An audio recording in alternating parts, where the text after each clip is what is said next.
Greetings, everybody. My name is Coin Stamp, and welcome on into another session of Elden Ring Reforged Deathless. All content, fire spells only. Routing. Before we begin, since I'm late, I'll take a quick second to just see who is in chat right now.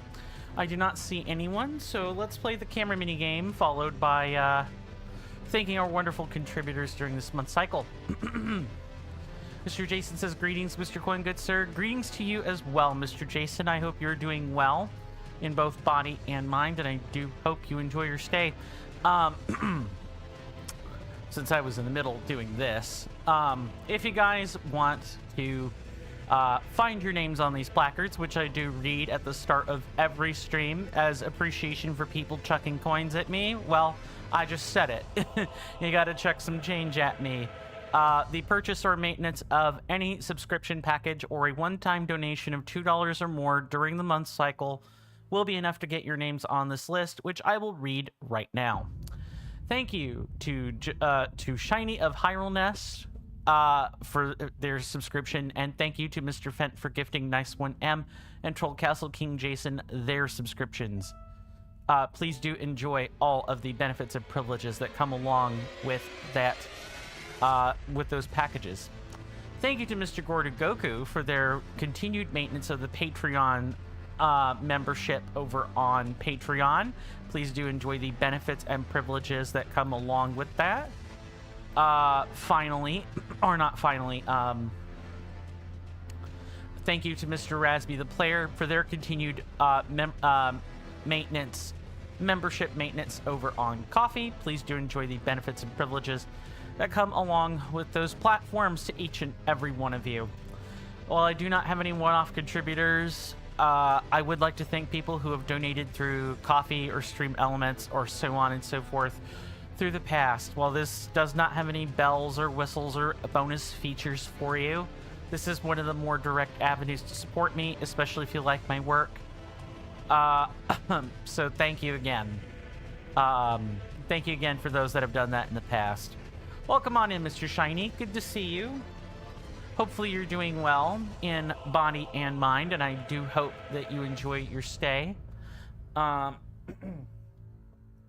You've come in right at the beginning. I guess I should start by apologizing to everyone for being late. I had administrative stuff I had to take care of. Sex. Thank you for the redemption, Mr. Shiny. I had administrative stuff to take care of, so now that that is over, I can now come live.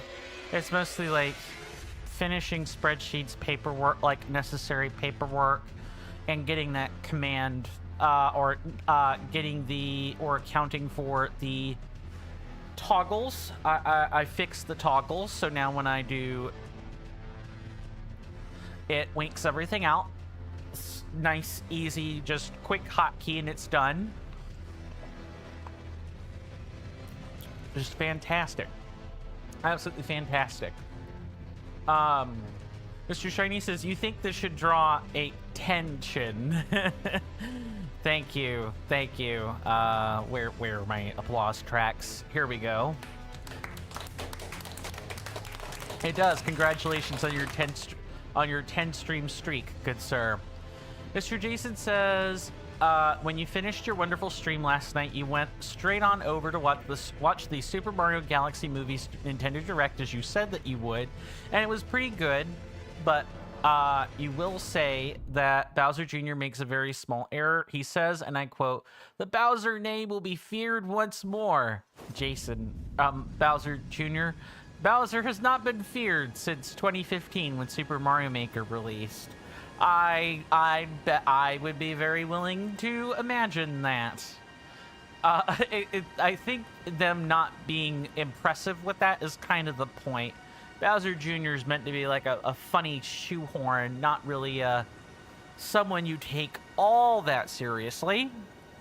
Mr. Shiny says mandatory sex too. Yeah, I appreciate that.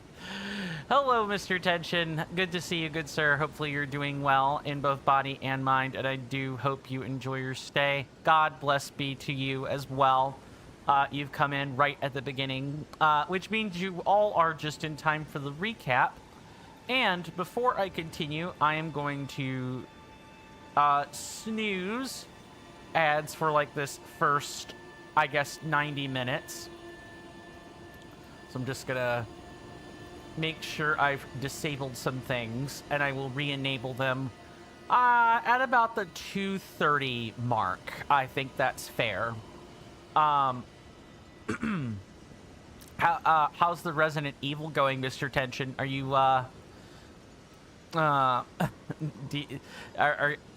are you just about done? You said you had, I think, 6 achievements you were working towards, or 6 things left to do.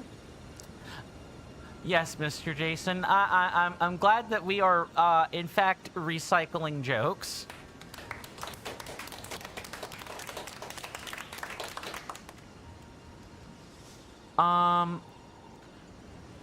Your RE5, you have to clear RE9 5 times for 100%. Yeah, I mean, I guess I was asking if you had managed to do that, or how close you were to doing that. Mr. Shiny says the existence of spears in a game like Elden Ring might not impact anything, but I think I see the point.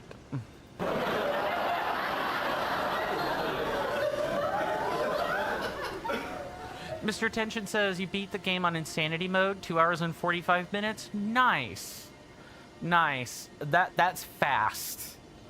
That almost feels like, I know it's not a speedrun territory quite yet, but clearing a game like that quickly does feel like a speed run of sorts.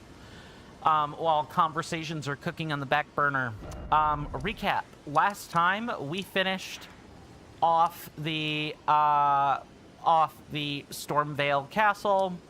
We cleared up some splits. Then we went and ultimately defeated Godric the Grafted. We unlocked our first Binding Rune, or first Great Rune, over at the Divine Tower of Limgrave. And then we proceeded to start clearing out Liurnia properly. You're very welcome, Mr. Tension. Mr. Jason's, yes, I can yap for that long, absolutely.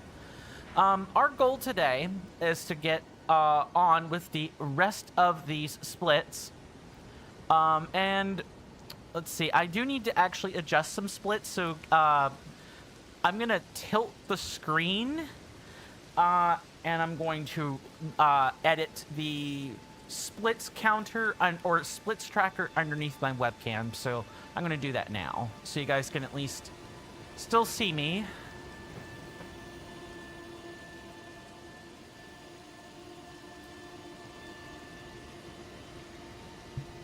While I'm typing and everything.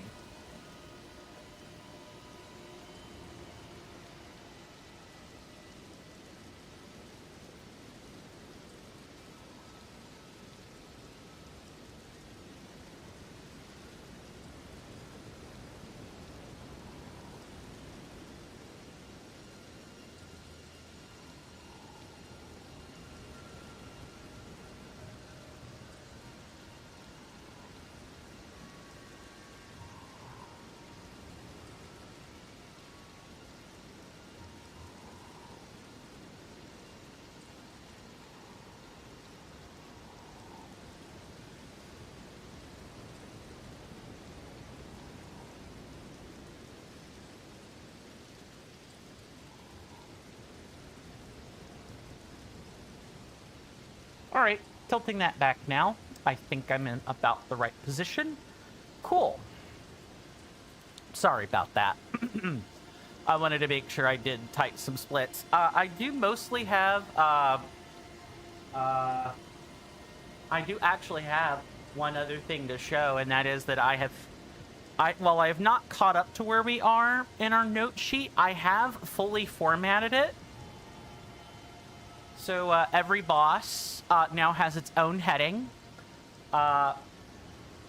If a split or a segment has multiple parts to it, they get their own heading. And it actually contains some boss information that may be useful for those that are reading, and it's based on the limited information you get from first encountering an enemy while the codex is active. I thought I would just show that. If you guys want access to this that document for yourself, feel free to type in !ERPath. If you're on Twitch, if you're on YouTube, it'll be *ERPath, and if you're on Kick, it'll be caret. That's Shift 6 on a QWERTY keyboard. *ERPath into the chat, and you guys will be able to able to see that for yourselves. Mr. Jason says, I'm looking forward to seeing the Burger Monarchs. Burger Monarchs, some of them are... It would help if my cursor were deadpan on. Burger Monarchs are up here. Some of them. I can actually take a quick second and show you. It's not... I don't break anything by making such a quick trip. And then we can move on to the splits properly. Otherwise, we're probably not going to get to them today. Mr. Jason says you're being more inclusive now. Too true. Too true. I would be inclined to say they're more male than female, but the human body types in this game have like a huge range.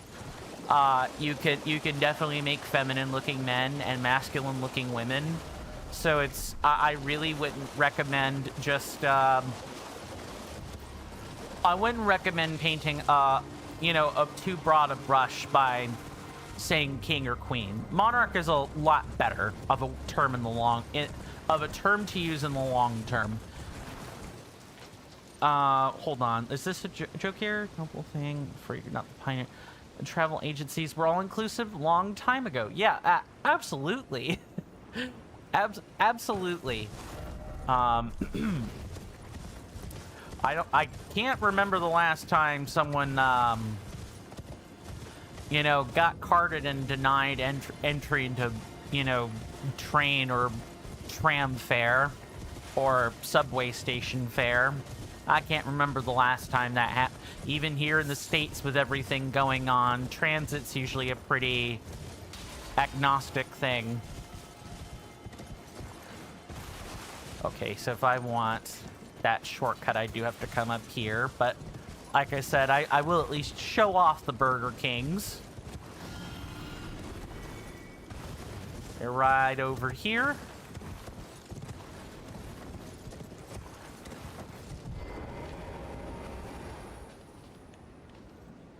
I don't know if I can get the best look at them.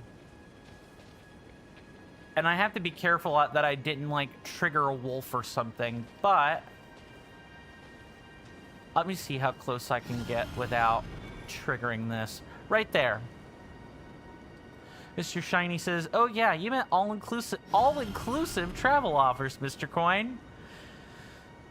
Oh, man. Oh, was I supposed... I might be dense today. I apologize. I woke up kind of late today, and then had a bunch of stuff to deal with.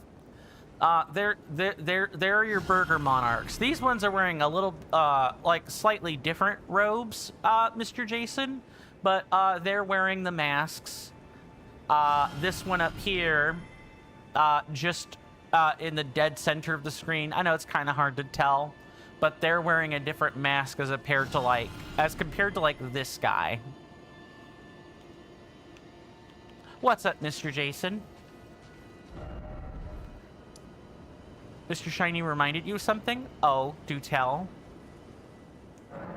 Now that we're here, or now that I have at least shown that, I probably should get the telescope. Or like, spyglass before continuing, because that would be kind of nice. I think you're the one that sells them? Back again, are we?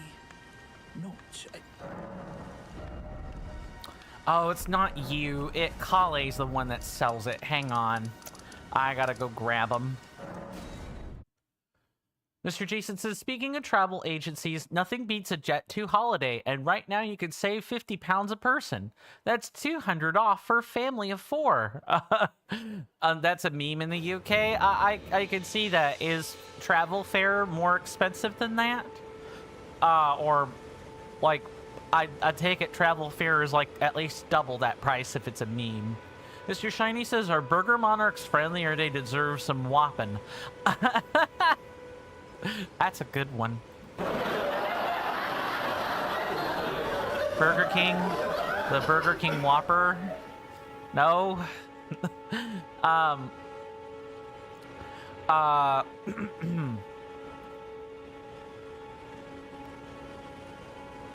Yeah, I feel like I'm running on like fumes today.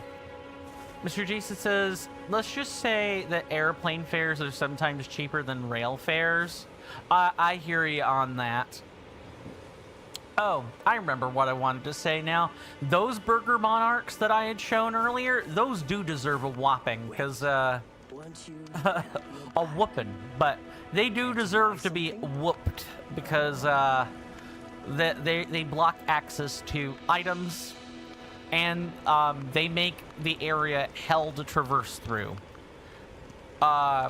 You guys will get to see some of the prettiest spells in the entire game, though, when we get up there to them.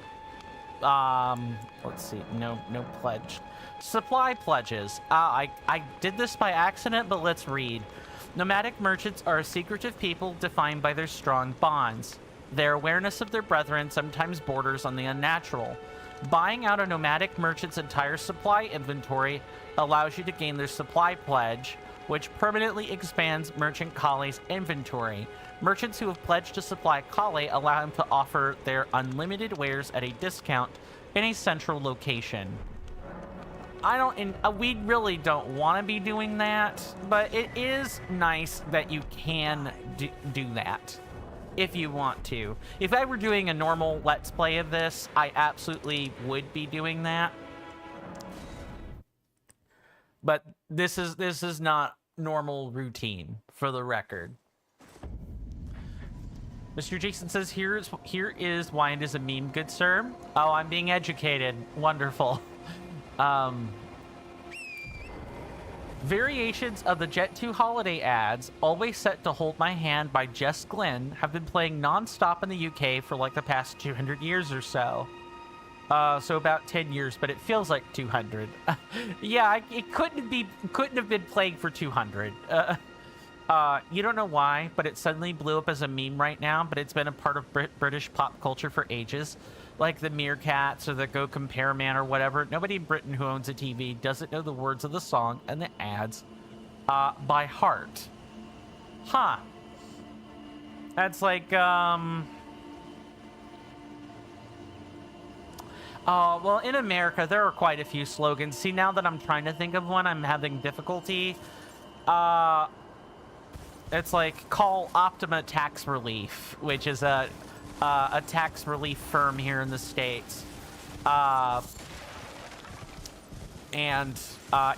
Everybody knows the Optima Tax Relief jingle. Or call 1-800-COLLECT. That used to be a commercial back in the 90s. These days, that's kind of relegated out to ancient history, relatively speaking. But, you know, I'm a millennial. I'm 33, almost 34. So there are definitely some, I'm aware of some, like, ancient things, but I'm not aware of the new things people are, let's see. I'll take a look at it.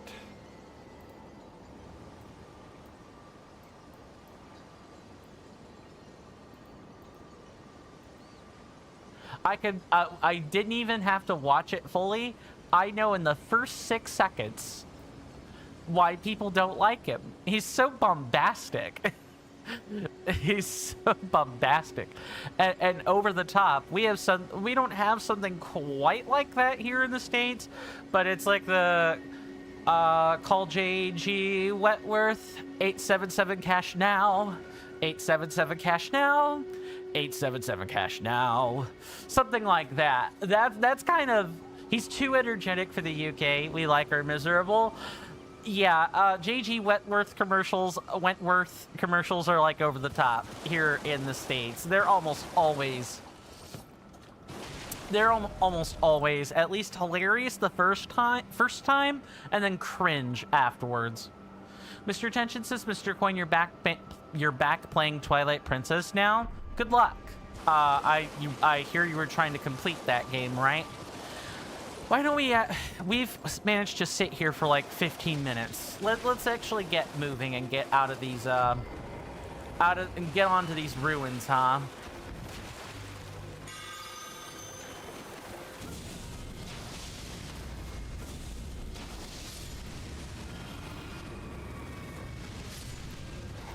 These guys are not too terrible. Just don't catch them in more than like groups of 3, I'd say. Having to deal with using like wraith calling bells is really bad. Some of them will get up onto horses if you don't kill them fast enough. And so on. The revenants are quite annoying in groups. Mr. Jason says the Go Compare guy is an actual opera singer too. Imagine being an opera singer and having to do commercials to make money. That must be a saddening experience. Mr. Tension says that game ain't no joke. He almost died earlier. Yeah, Twilight Princess can kind of be hardcore if you let it. Like I'm not kidding. Mr. Jason says you have sad news, good sir. Oh, what might that be? I'm kind of like keeping my eye on revenants in the background while we're all talking.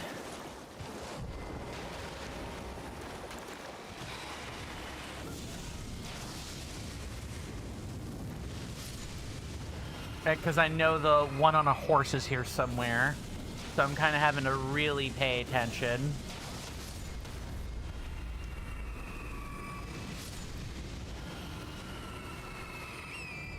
Mr. Jason says you just typed Go Compare song 10 hours and no one... why is that sad news? I would think that's glad news. No one has cursed the YouTube with... cursed the world with that just yet. Well, it's better than Great Fairy Moans. I'll tell you what, that's joyous news.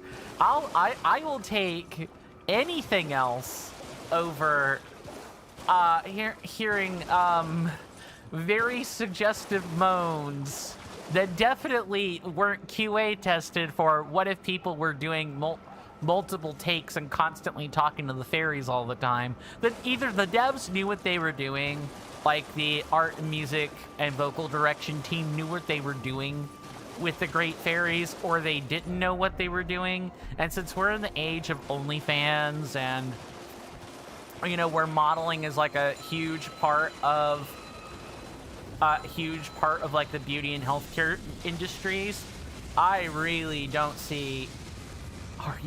Are you serious, video game? I guess so. This is what I'm talking about, where, like, you feel like you can, as soon as you attempt to, like, make some sort of headway or traction,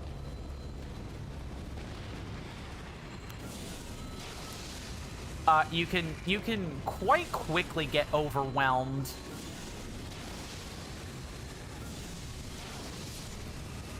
Like that. Mr. Jason says, what about 10 hours of silence with occasional Great Fairy Moans? It's not any better. Shiny of Hyrule says, filths. Fairies you'd like to yeah, I could get... I see the point. Wait, I'm sorry, did they loot? Wow. They actually lost interest. Or rather... Sex. I hear you guys on that. I don't think my mind is never gonna let me forget those noises. like, whatsoever.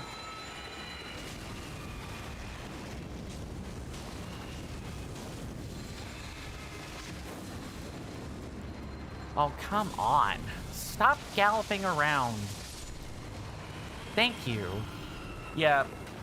And the pathway into the Laskia ruins is just utterly filled with these revenants that can pull out a Wraith Caller Bell and just start peppering you with ceaseless projectiles. It never stops. This is a part of Elden Ring that I like Liurnia. It's one of my favorite places in the whole wide world as far as, you know, regions in Elden Ring are concerned. But when it comes to... I gotta be extra careful here. When it comes to the enemies, this is when the game goes from being fair to, like, difficult. Like, lemon difficult in base game, and you just kind of really don't have any recourse.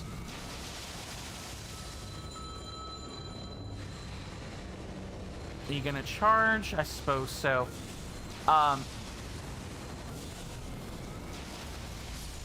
Oh, I should not have done that. I'll have to come back here and get him later. But yeah, the game just does not give you much recourse. However, there are enemies that are worse than Revenant followers. A lot, by a lot. We're gonna go head to the Laskia ruins over here. I'm gonna show you guys Hell Incarnate.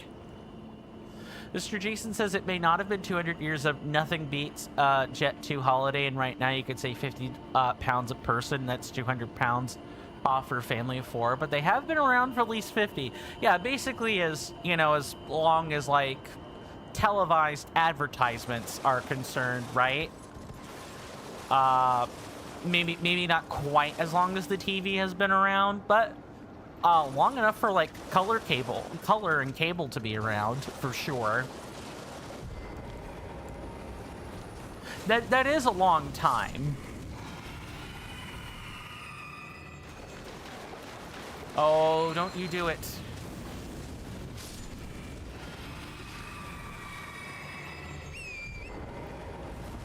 Yeah, see, it's just... I would say one of the things that Liurnia is going to show people is, for the record, I want you guys to take a look at, inspired by Hogwarts over there, and I actually have a telescope, so I can do this now.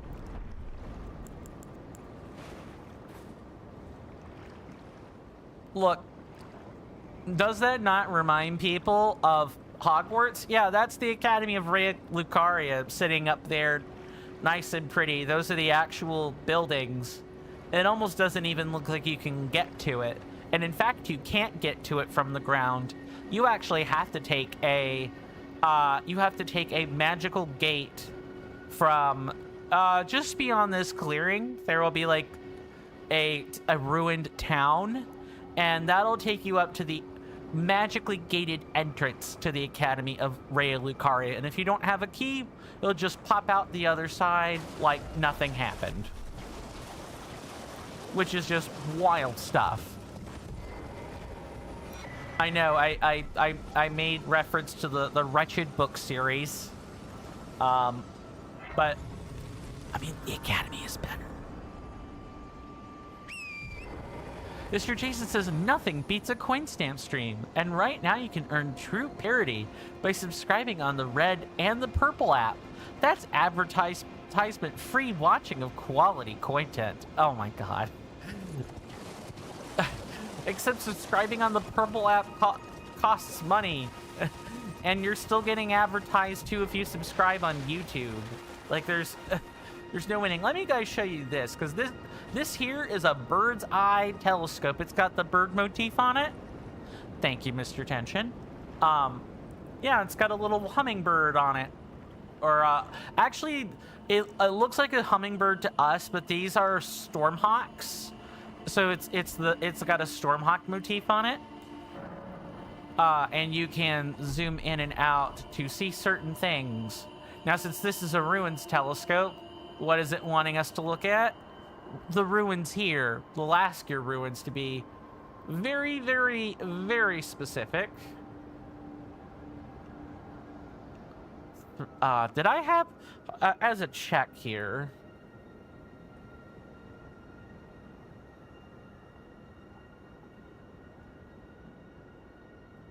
Oh, I haven't even written any locations. Like I said, my notes aren't caught up.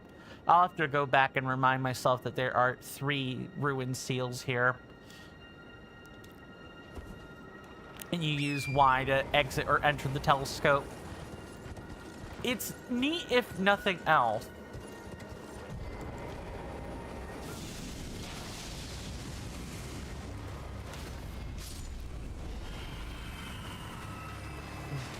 Stop pulling out wraith calling bells.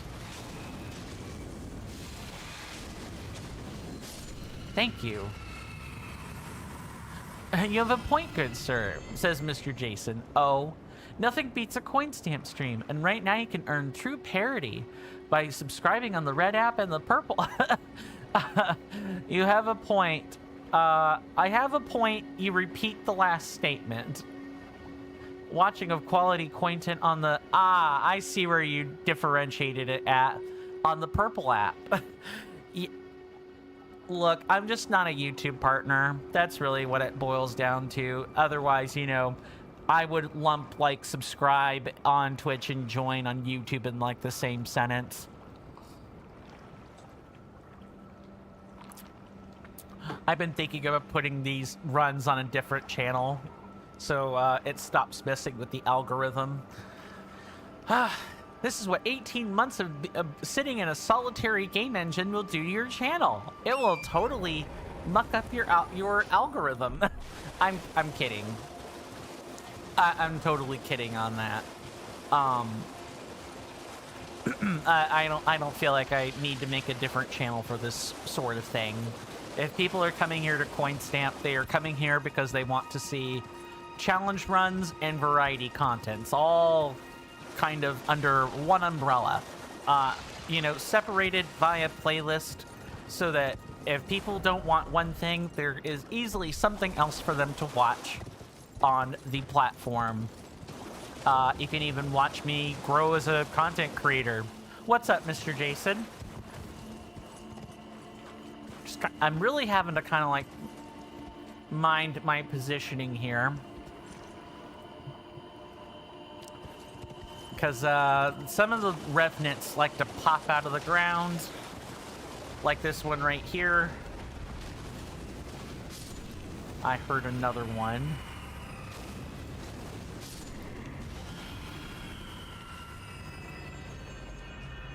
Let's go ahead and do this.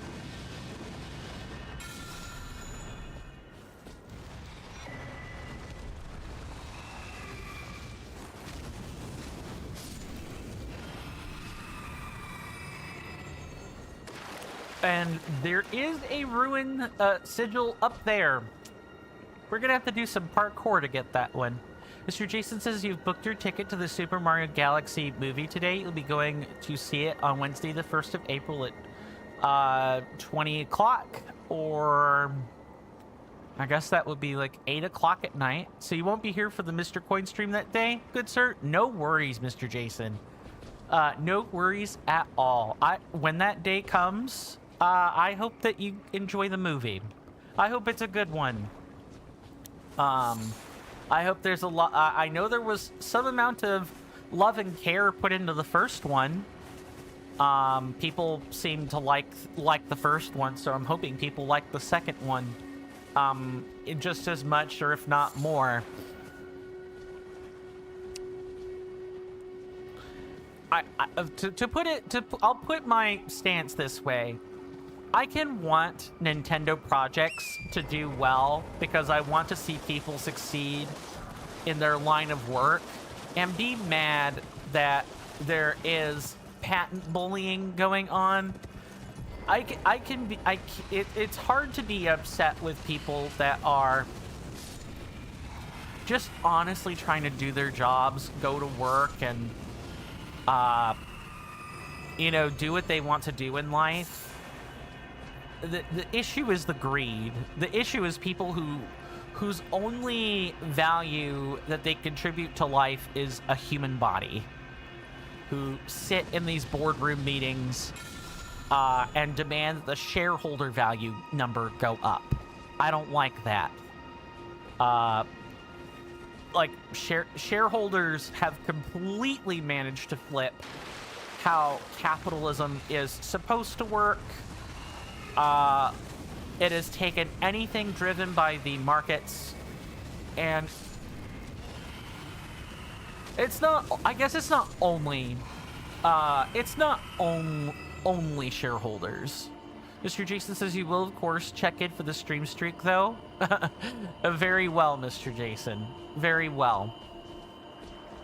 I guess some part of it is technology, too. Before, you know, people couldn't optimize for market algorithms. People couldn't do that. Like, stuff wasn't optimized. So you had a lot more governing principles on what how you should generally behave in market, like when market forces are at play. But now everything is optimized. It, like, a lot of it is noise.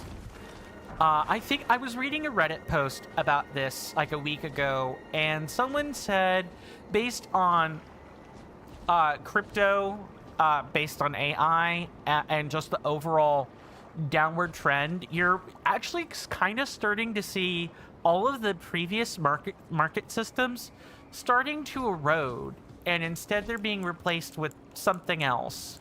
What is that something else? Well, that something else is... I need to be careful here, and like... I know this is like a trigger here. Nice, got him.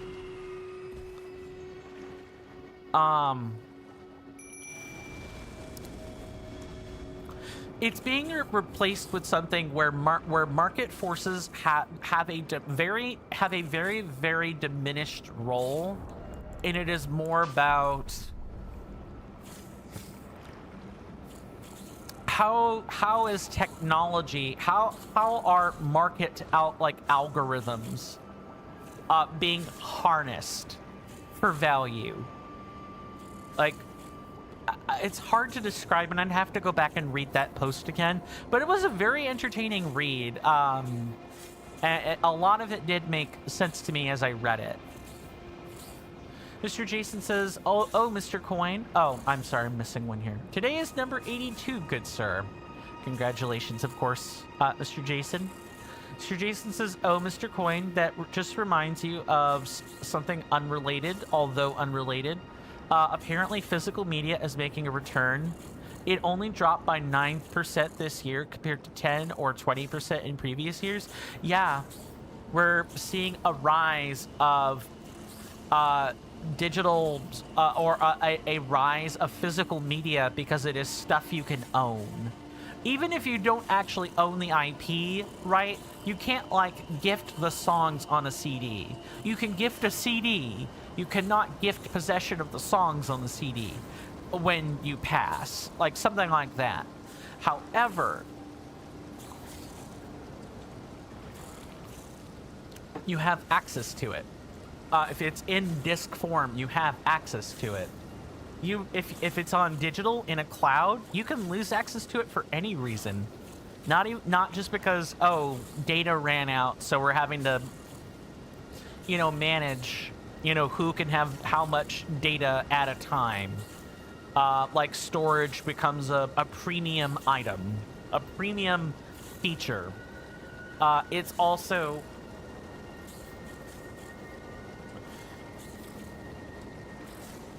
like, your digital items become something that is licensed to you rather than something you own in the first place. And people don't like that.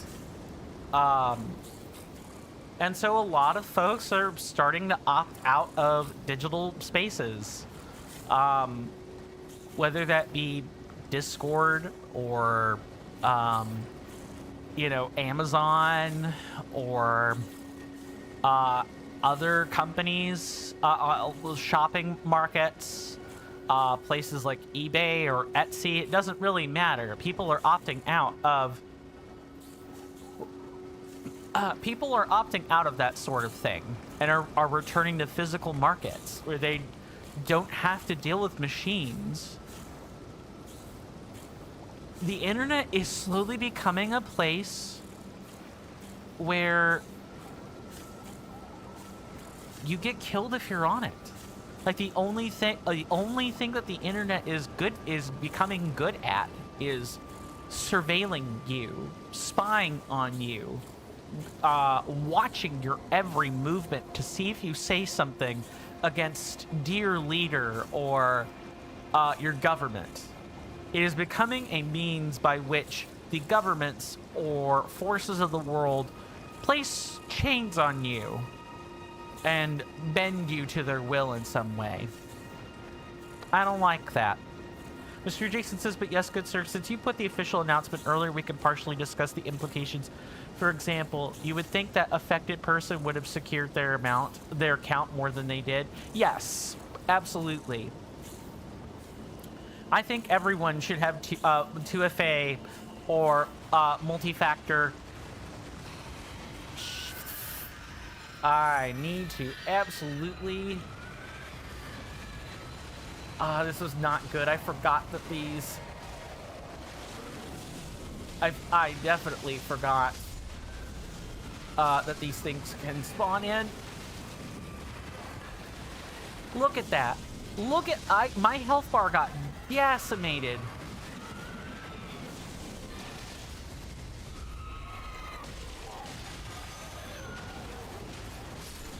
This thing spams attacks like crazy. And did you check out the undersides? This thing has is like a human the Royal Revenant is a human centipede. Welcome. That was my hated enemy in the entire game. Period. Full stop. End of subject. The Royal Revenants are an unfair fight on steroids. And this was with summons, by the way. Fighting one alone is god-awful, unless you know how to handle them. In Reforged, the answer to a Revenant is to deflect its many attacks. There are a lot of them, but you can do it. The answer to that in base game was to pray like hell that you didn't have to trade too many hits. But to succinctly answer your question, Mr. Jason, yes, they should have secured their account more than they did. However, I also do not think it is fair to say that people should necessarily expect to get hacked. I think what you're going to find is that there are a lot of people who are not necessarily security minded in the digital world, because either they have nothing to lose in the first place, or the things that they lose aren't really important if they get hacked. Especially if it's just like accounts. I remember when I had a World of Warcraft account, I almost got hacked twice. What happened? I'd file a ticket report. I would get any gold or items that they managed to sell off back, and I would go about my business. I think we may also be at the point where even if people do get hacked, they might just see it as a reason to get off the internet rather than hop back on it. I don't know. I hate that my answers always defer back to multiple real world crises that are happening. I hate that. But I think it's worth taking a look in the mirror or a look around and acknowledge that a lot of what is affecting the digital space is the real world. like a huge part of that is the real world. And if you don't pay attention, you'll be flat-footed by it, and you won't know what to do. You'll be overwhelmed.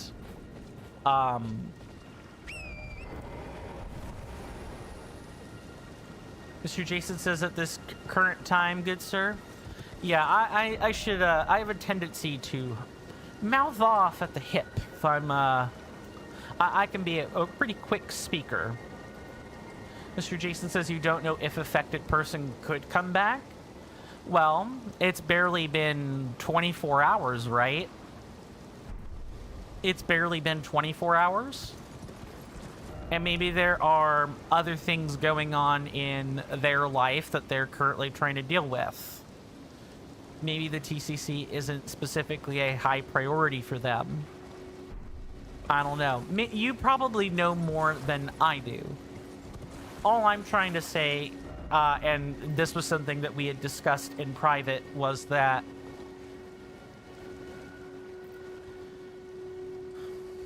the world is an extremely turbulent place right now. And because of how turbulent it is, and because of how many real world things are happening,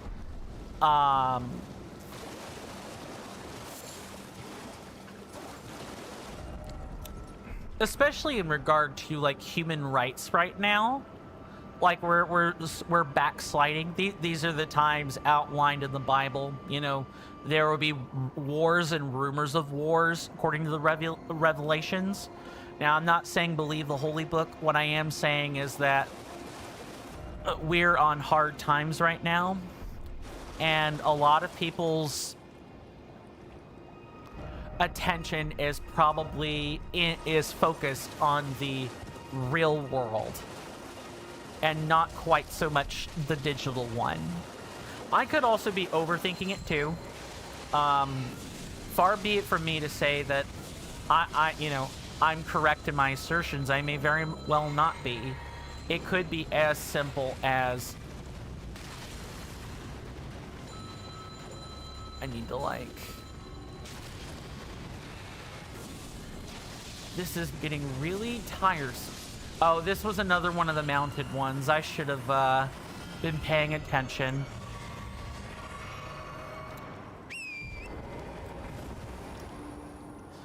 As someone who is terminally online, or is like a large part terminally online, because my employment is based entirely on whether I get clients or not,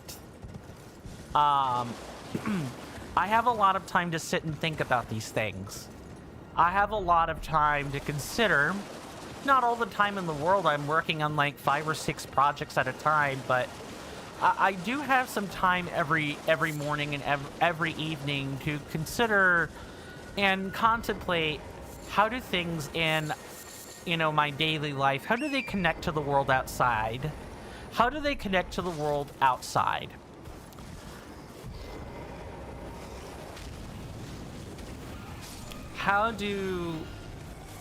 Is it possible for me to, be oblivious one day and at some point later on, be unable to do so? Not because I don't want to be oblivious. Trust me, I'm much happier not, before I knew what was going on in the world. But I can't unsee this stuff. But now that I do see it, and I keep up with it, do I run away? Do I,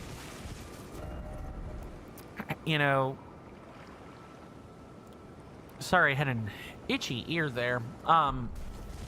Do I hide away with that knowledge? Do I just sit and watch? Or do I attempt to do something? A lot of people are in the process of attempting to do something. What does that something look like? I don't know. I absolutely don't know. For a lot of people, right now there are a lot of protests. And while I'm all for protesting, I think we're at the point where protesting has sort of run its limit, because people still have to eat, right? People still have, have to make a living. People still have to work. People still have to do a lot of stuff. They still have to interface with economies. We're at the point where the way to resist is not necessarily by making noise, but by locking ourselves away and, starving everyone's coffers of money. If we stop paying and enabling people to do X, then maybe that, these people who are in charge will, respect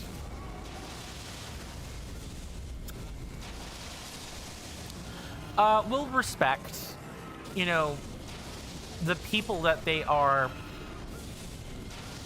ruling over, the people that they are supposed to be representing, that sort of thing.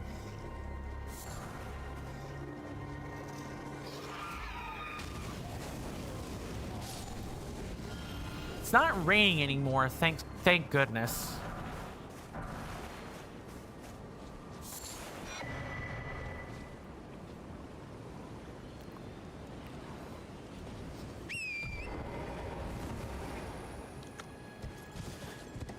And at the end of the day, the digital era was fun, but I do sort of think we're seeing a shift back. We're seeing a shift back to what was before the internet, but with new structures put in place. Mr. Jason says, indeed, you see too many people from Europe on Reddit saying, Americans, do something, not realizing that Americans are genuinely trying to do what they can, but they could get shot by doing so. Right. I remember this precise line as well, because you had said it one other time before. It's hard to do something... So we're used to getting shot at, okay? Sorry, I'm laughing when that should not be funny. I'm laughing at the absurdity of what I'm about to say. We Americans, because we have gun rights, we're very used to people being able to carry guns. Now, does that mean we're prepared for every bozo with a gun in their hands? No. But the important thing is that it is not unheard of for someone to carry a gun, whether concealed or public, and a large percentage of the time it is fine. Everything you hear about on the news is true, but also curated specifically to amplify all that negative news. So what I'm trying to say is that we're used to guns. Our government, the U.S. government, we are not dealing with guns anymore. If we were dealing with guns, just guns, only guns,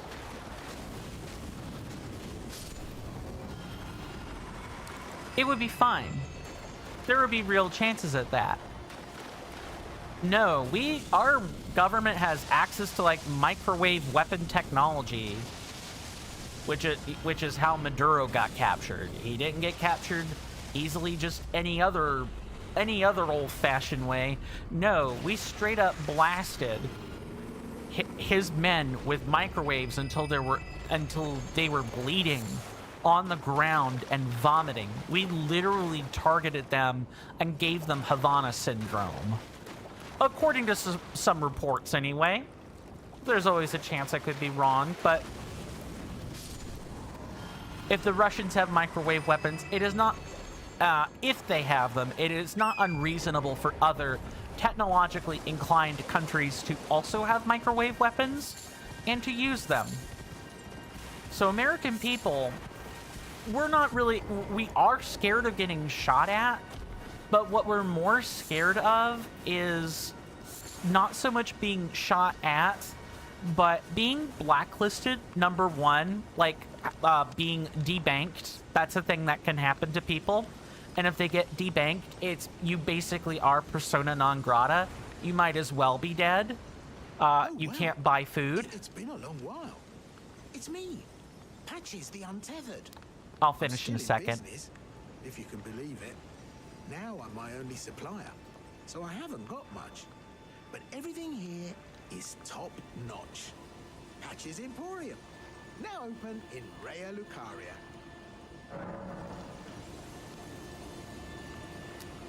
Not only it's not so much the guns, it's being debanked, it is being detained in absolutely deplorable conditions, but also our government has energy weapons. We have lasers that can slice drones open. Instead of spending money on health, this is what we spend it on. We spend it on toys that our operators can use to defend ourselves with. Some of that is good spending, done in good faith, and other bits of spending to acquire those toys is not done in good faith. Having all that high-grade technology pointed at you is a lot scarier than a gun. In my opinion. And I say this as someone that, although I do not have access to a gun, nor would I want to, I do have a crossbow in my room, in this very office. I have something I can use to defend myself with. I can load that crossbow with a carbon-tipped practice bolt, and it is probably pinning someone to our steel rock walls, if that is what I need to do. I pray to God every day I never have to. I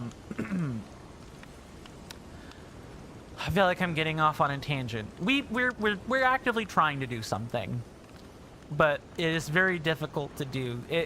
All of the bad things happening in the world have multiple layers of. They have multiple layers of interaction, which is how this sort of corruption, happened in the first place.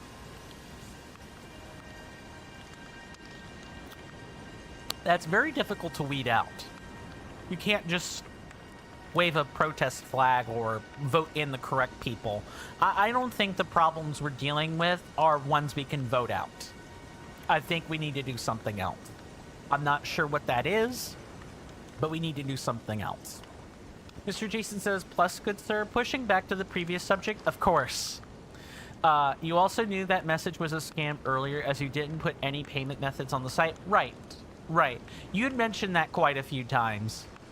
Look, let your eyes tell you what you're seeing. They're saying it's a scam. It's a scam. What you're wanting to discuss is the aftermath. What do we do now, right? By the way, have you met that girl, Raya? She's a strange one, but I believe she was in need of help. Not that it's any of my business, but if she rings your bell, why not lend her an ear? You're making your way to the Erd Tree, no? Well, I heard something that might help. A special means of reaching your destination. Have you ever seen an Iron Virgin? The clunky contraptions are whirlwinds of sickles and spiked wheels. But long ago, they were endowed with a spell of transposition. And get this.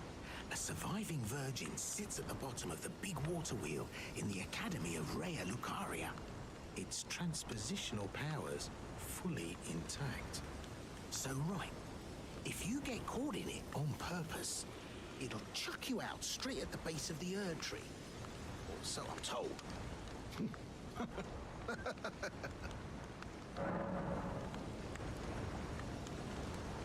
Mr. Jason says, with certain restrictions on what is discussed in a public stream, because before said person had that happen, they were quite high up on the ladder, but now do you see why you don't give administrator very frequently, if at all, good sir? Oh, absolutely. Absolutely. Completely understandable. Discord even tells you, you shouldn't give administrator to people that you don't trust. You're effectively making them a quasi-server owner when you do this. I have 2FA. In fact, I have multi-factor authentication. I have 3 different methods of getting into my Discord that no one is going to find out about because that's called protecting my security. But I take my digital security very seriously. But I'm not perfect. I could open a file that I'm not aware of that's maybe been bugged with a polymorphic virus, and the next thing I know, instead of me being hacked, something much worse could be happening. That could happen one day. Which is why you have to be digitally literate if you're going to be online. And you have to take your security seriously. There are so many people that do not do this. That it's not funny. At least the TCC has 2FA activated. Yes. They in fact, that is in fact a good thing to have. I just hope it doesn't drive too many people out, if I'm being honest. I realize that pinging people, is generally seen as, like, not a great thing to do. If people are wondering what the heck I'm doing, I'm enabling all of our advertisements again, because we have passed by the first hour. The first hour without much incident. I kind of had to manually set things up correctly. Now we can take a look at some things that we possibly might want to purchase. Or the answer could be I could sell them stuff instead. Let's do that. Maybe we can even get a level up out of it. Maybe. Let's see if I'm right.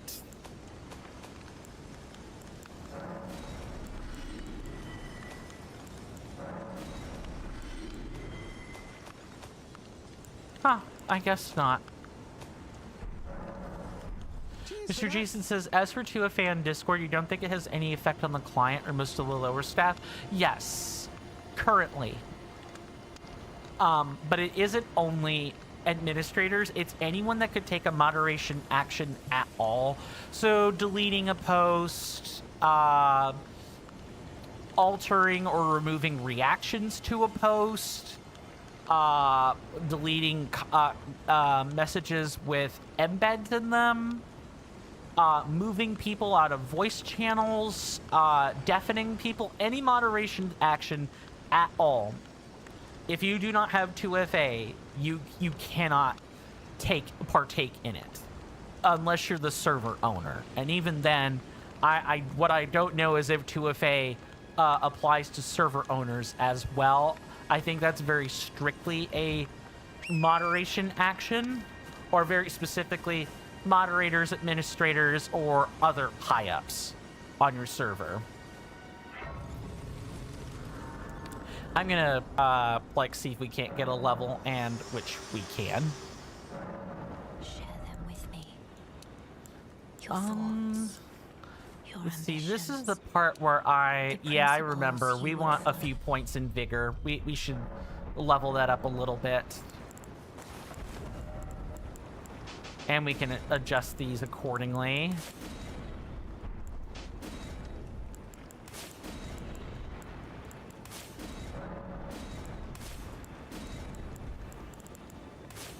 There we go. Mr. Jason says you'll get TCC management to make a test post in the executive lounge and see if you can delete it. Okay. What I expect to happen is that since you're the server owner, you should be able to delete it with none of that required. Because you own the server. But if you can't do that, then we know that it works as expected. I gotta get rid of you.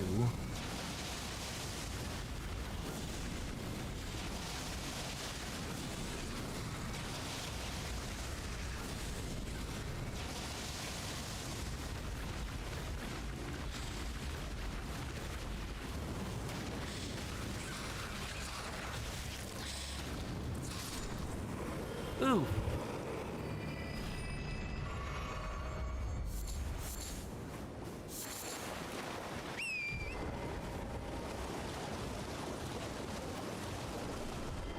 All right, Deathbird, here we come.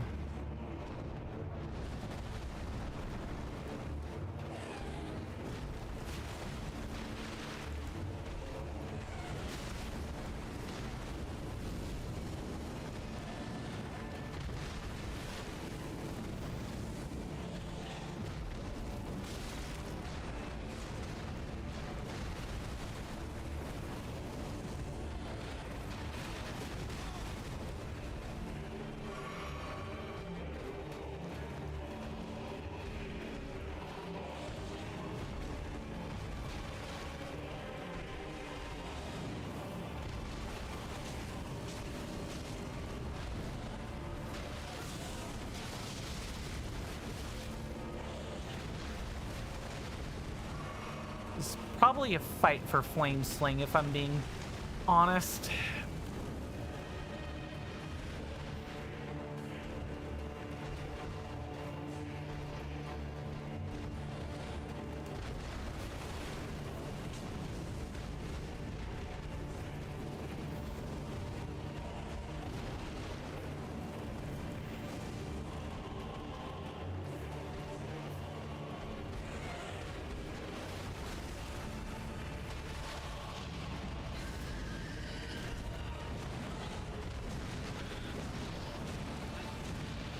I'm dead.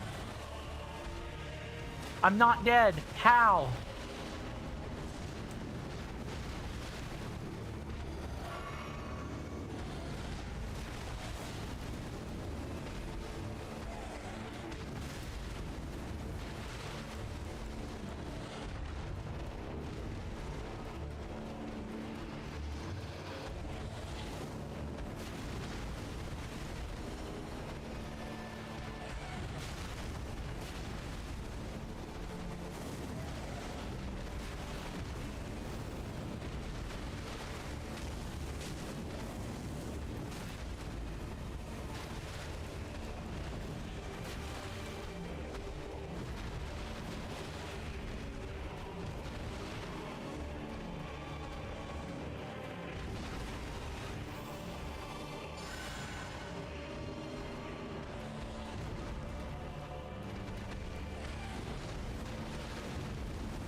Yep. I died there. To be expected, honestly.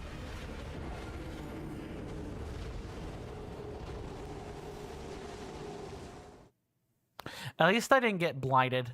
That would have been really bad.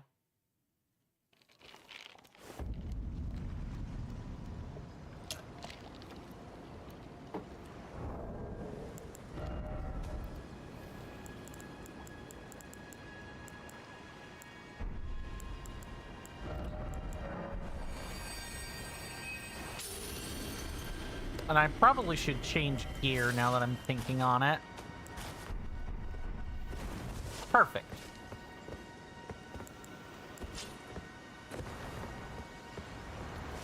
Let's try this again after we get rid of our dear friend, the land octopus.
Mr. Jason says you've heard back from TCC management. Without 2FA, they cannot even see any messages at all. Thank you for the GG. Good, good. See any messages at all, though? Interesting. Okay. Well, then I guess people have a month, or I guess it's a server-wide blackout for them. Sad, but 'tis to be expected. We've... Oh, right, I died once. Let me mark that.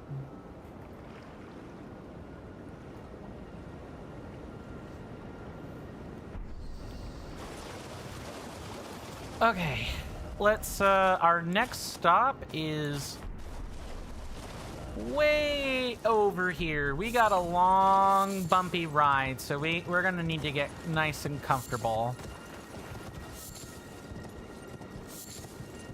What's up, Mr. Jason?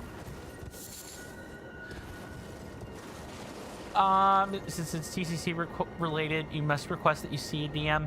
Give me 2 seconds to head back to the appropriate spot, and then I'll take a look at it.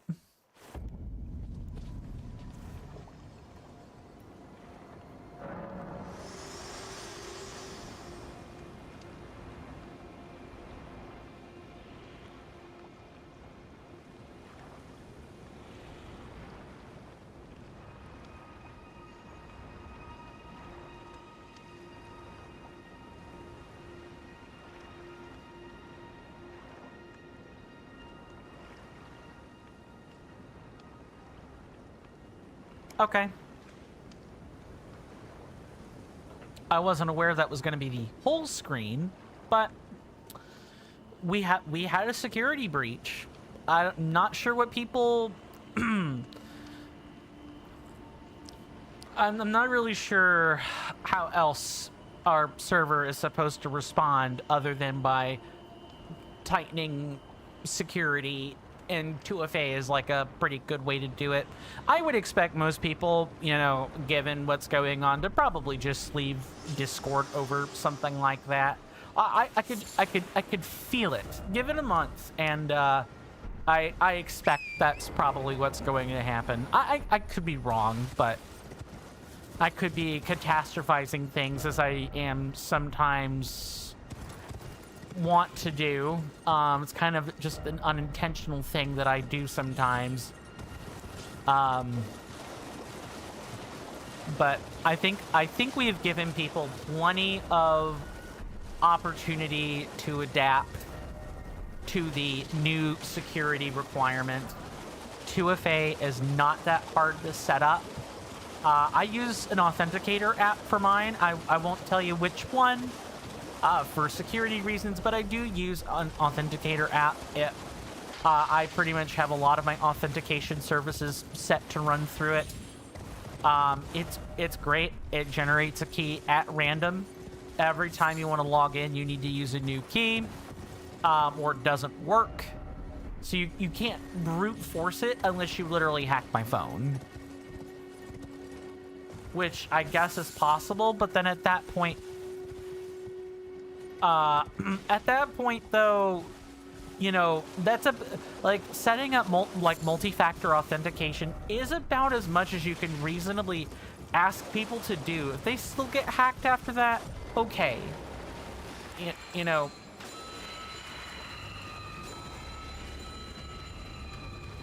Uh-oh, not great.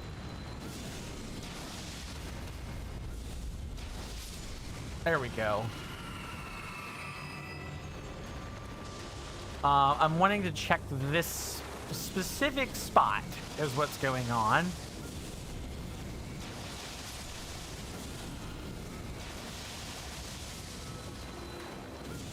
Oh, of course. I really do tire of having to deal with tons of stuff. Mr. Jason says you use two, good sir. You have one for everything and you have one for email. Good man.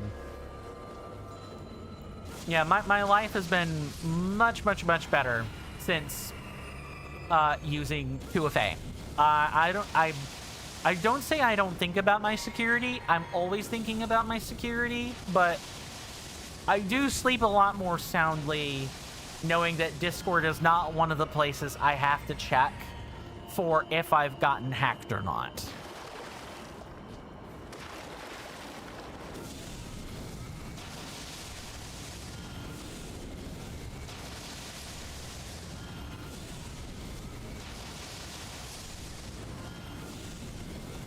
Oh, I drove myself mad, which I definitely should not have done, but that's fine. Mr. Jason says, and where 2FA isn't, you use your fingerprint. Ah, you've got biometric ID or biometric lock. Smart man. My Google Pixel is set up to do that. I can use my fingerprint to unlock it. It does also use my face. It knows what my face looks like. I have a pin set up in case those two methods don't work. I have multiple different layers to get access to my technology. I feel a lot safer if someone obtains my phone. There's not really an easy way to hack it other than to just literally brute force the phone open, which you can do, but you have to have special decryption software to even do that, and you have to be able to carry it around with you on the go. That's like something you would expect an anonymous hacker to have, and I guarantee you most hackers are probably not carrying that kind of thing around. You know, this isn't Watch Dogs 2, you know. We're not in the, oh yeah, we can just kind of hack things on the go. It's not that easy. If it were, you know, everyone would either be a hacker or you know, someone who at least knows their house security. This type of thing wouldn't be difficult. Mr. Jason says it's not really your password, but you know, a password that you remember. Fair. Mr. Coin is number one. I'm flattered by that, Mr. Jason. Thank you for that. For those that are wondering, what the heck am I doing? Why am I, like, traveling all over, you know, America's creation? America is the goddess entity in this game. Why would I travel over America's creation when I know where my objective is? And that is because this game has collectibles. It has rune pieces.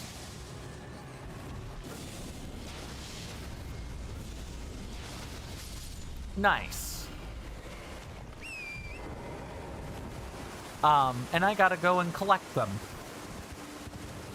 And they're hidden all over the place. Lots of them are hidden out in obscure cliff corners like this, or at the tops of rocks, or other such places. Like right here. Who would think to travel here just for a rune piece? Not me, but Team Carnifer apparently thinks so. So, you know, that's what they do. They put a rune piece there specifically to make you go to this corner of the map to try to find it. Though there is a system that, if you use it, you really don't have to worry about rune pieces if you don't want to. Senators and inductees, that is an ad storm. In about 5 minutes, it'll blow over us, and then we can get right back to the gaming. Thanks. I know I've already chatted away about you guys supporting me for free. You all being here is enough for me, but if you want to support my work further and more directly, I have a couple of easy options for you. Available to everyone through either Twitch or YouTube. You can check right under the Twitch video player in the About Me section, or the bottom of the YouTube description. Once on the link tree, Patreon will have a piece-shaped logo, Coffee has a panel, Kick, Twitch, and YouTube have icons next to each other. My Instagram, Blue Sky page, and Discord server take up the remaining icons. available only to those on Twitch are the other easy options. The bits purchases at the top banner on twitch.tv, spendable for any of the power-up rewards or as direct bits donations on Twitch, or the subscribe button near the chat panel. You'd take my heart out of its Faraday cage if you click on that Patreon or the coffee. But again, you guys simply being here is enough. Thanks for listening to that stuffy and boring explanation. Now, back to the content. Thank you so much for sitting through all of that, everybody. It's the part of content creation I don't particularly like or care for, but it has to get done. We do take commercial breaks around here at the top of every hour. You know, outside of... Had to cough there. You know, outside of what happened earlier today. And we will be going to 5:30 p.m. Eastern Standard Time because of what happened today, to get our 4 hours in. But regardless, we take them at the top of every hour, and they're usually about 3 minutes long. There will be a timer to the left of my webcam that way, or I'm sorry, this way. And it'll read 3 minutes and 0 seconds. During that time, the ads will be playing. I'll be getting up and taking a stretch and doing other things. I highly recommend you guys do the same thing. It'll make the break pass by faster, but do whatever works for you. Spend the time however you like. Because once that timer reads 0 minutes and 0 seconds, I will be right back to my desk, and we can pick up right where we left off. Let me just double check our other chats. I have a pretty functional combined chat doc, but that doesn't always mean that I catch everything. So this here, I need to... I'll show you the way you're kind of expected to deal with this. Because I promise it's not fun. First, I'll step in and kind of show you. We saw this back at the Fringe Folk Hero's grave, but we have a whole slew of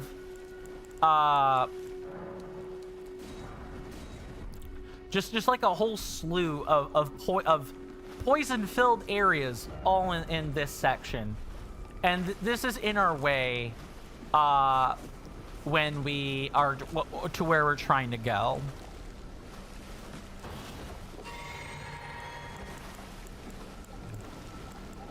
I do want to kind of like lure this guy over here.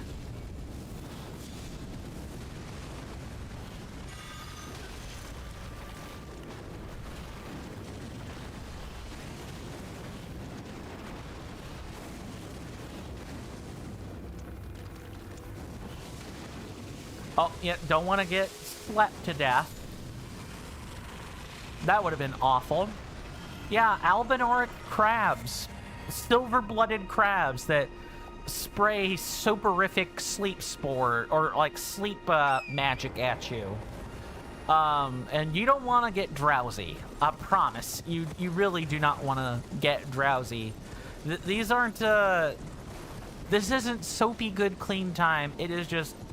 I'm sleeping in the poison swamp, and we're here for a bad time. Normally, I would have taken Cure Poison with us, but I just didn't do that this time. But it is generally a really good idea to do this.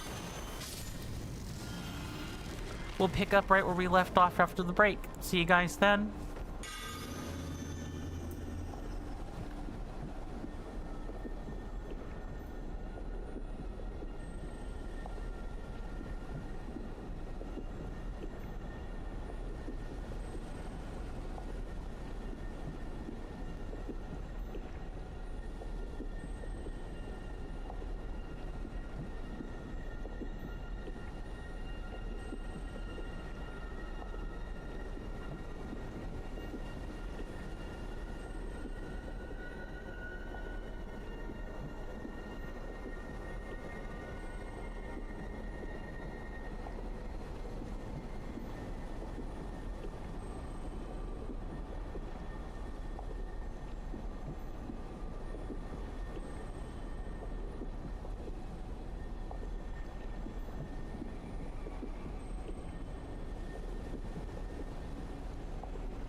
Sorry about that, everybody. I am back. I had just started putting together a cup of coffee, so I'll have to dip away from my desk in just a minute to go get the creamer and finish making it, but that should hopefully not take more than like 10 or 15 seconds to do. Mr. Jason says, welcome back, good sir. Thank you very much. Thank you very much indeed. So let's do a quick check on our chats. Okay. Good. I don't see any changes. Oh. Yeah, we might want our Roa raisins out and ready. Because our dear old friend Torrent is gonna need it. He's gonna need some significant help. Crossing through places like this. This poison swamp is huge. It is expansive. There's kind of nowhere where you can go. I think this is a incant scarab, and I know there's like one or two I've not... There are one or two different scarabs I've not collected yet. And I want to make sure I've tagged them accordingly. I can smell the rich roast already.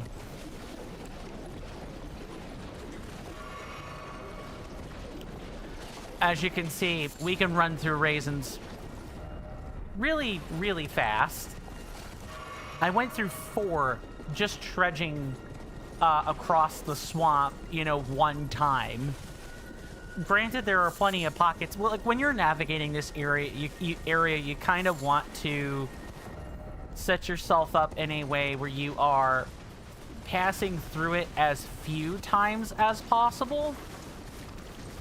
And if you have to fight, try not to fight in the swamp where you are definitely going to die if you do that. Because if not the...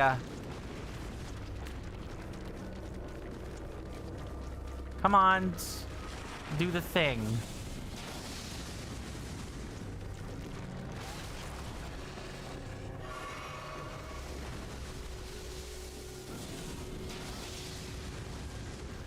Yeah, you can definitely die just by being backed into corners and having no way to kind of like go when you're trying to dodge.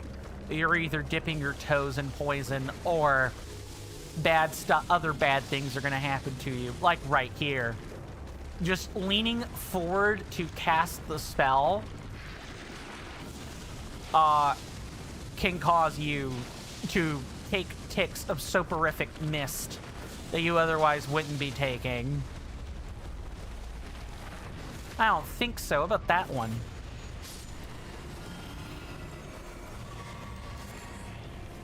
Nice.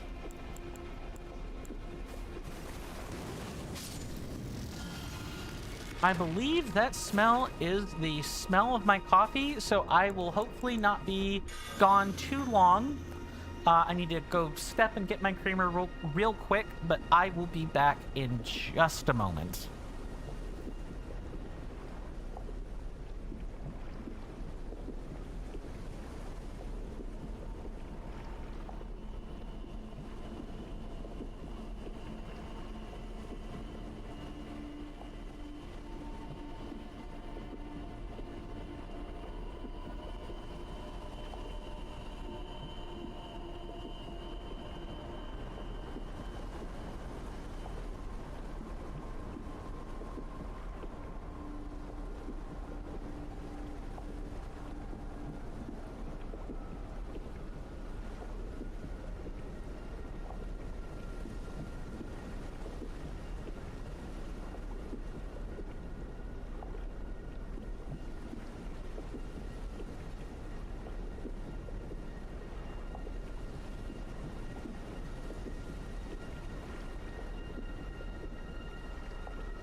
There we go. Not muted. Sorry about that. That took a little longer than I would have liked. Just gonna stir this a little bit. May have to get up and sip it so I can move it where it is supposed to be.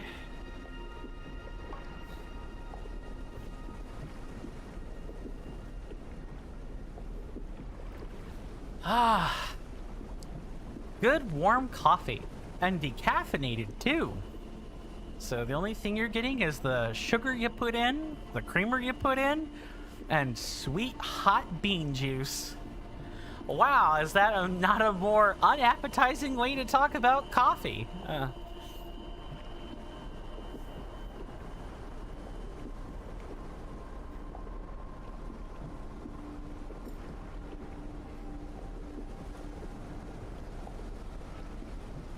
There we go.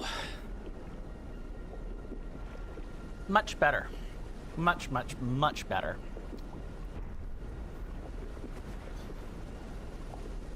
Okay. We got one or two other things to grab out here, and then we can finally not spend 90 minutes trying to make our way up to a split.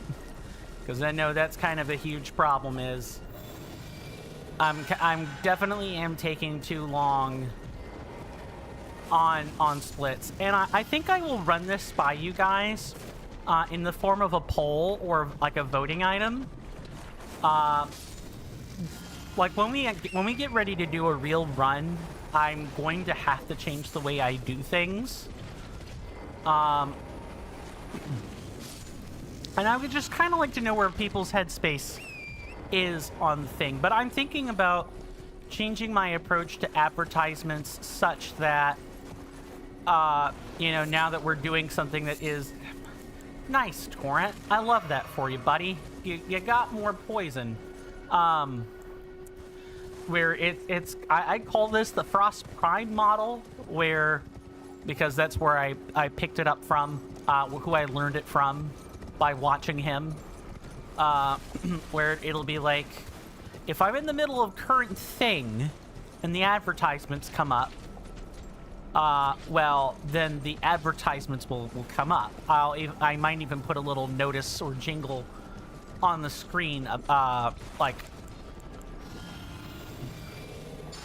oh right, that's interesting noises that we're hearing up there. I wonder what that's all about. I'm sure the game will tell me. Oh, you stop that.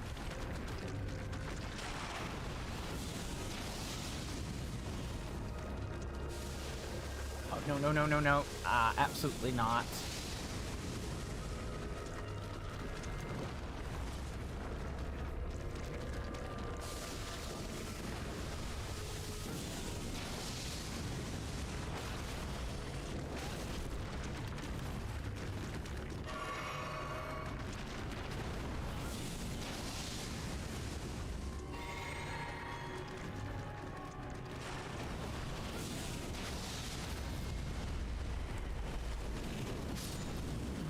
I should have held up on the D-pad for that. Whoopsie. At least one nice thing about killing crabs like this. Mr. Jason says, random Reddit post title, good sir. You're asking me to come up with one?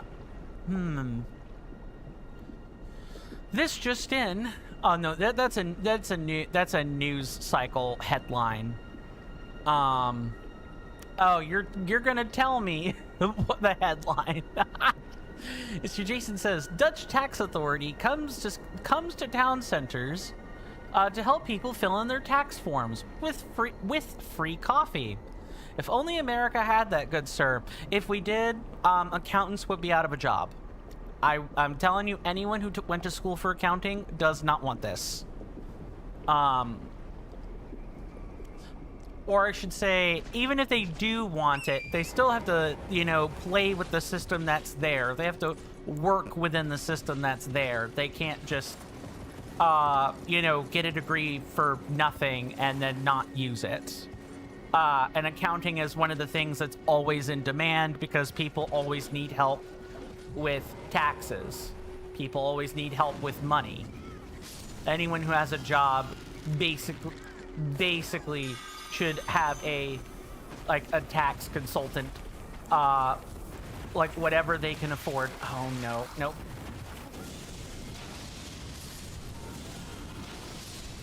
Yeah, so welcome to everyone's favorite little side freak show, the Elder Albinaurix. They come in poison, pudding, black pudding, sage, and regular flavors. These are like what if body horror were in my Souls titles. Because they have due to their lore, they actually have only half a leg or half legs. Their legs wear down and they slowly die out when their legs get too short. It's certainly one of the more macabre things I've ever picked up in a piece of lore. Imagine just one day having to crawl around to get everywhere, and everyone treats you like offal while that's happening. That's just awful. Only in George R.R. Martin's universe could something like that even happen. We've picked up all the codex entries. What I'm wanting to check for now is a rune piece. I do think there's a rune piece out in this general direction.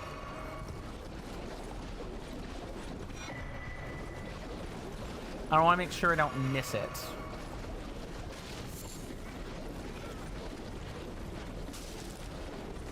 Mr. Jason says your talking flower is coming in 2 days. Nice.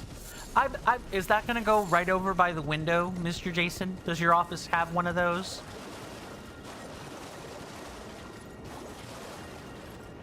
Wait, I'm sorry. Hold up. I took a read without reading out loud. I should fix that.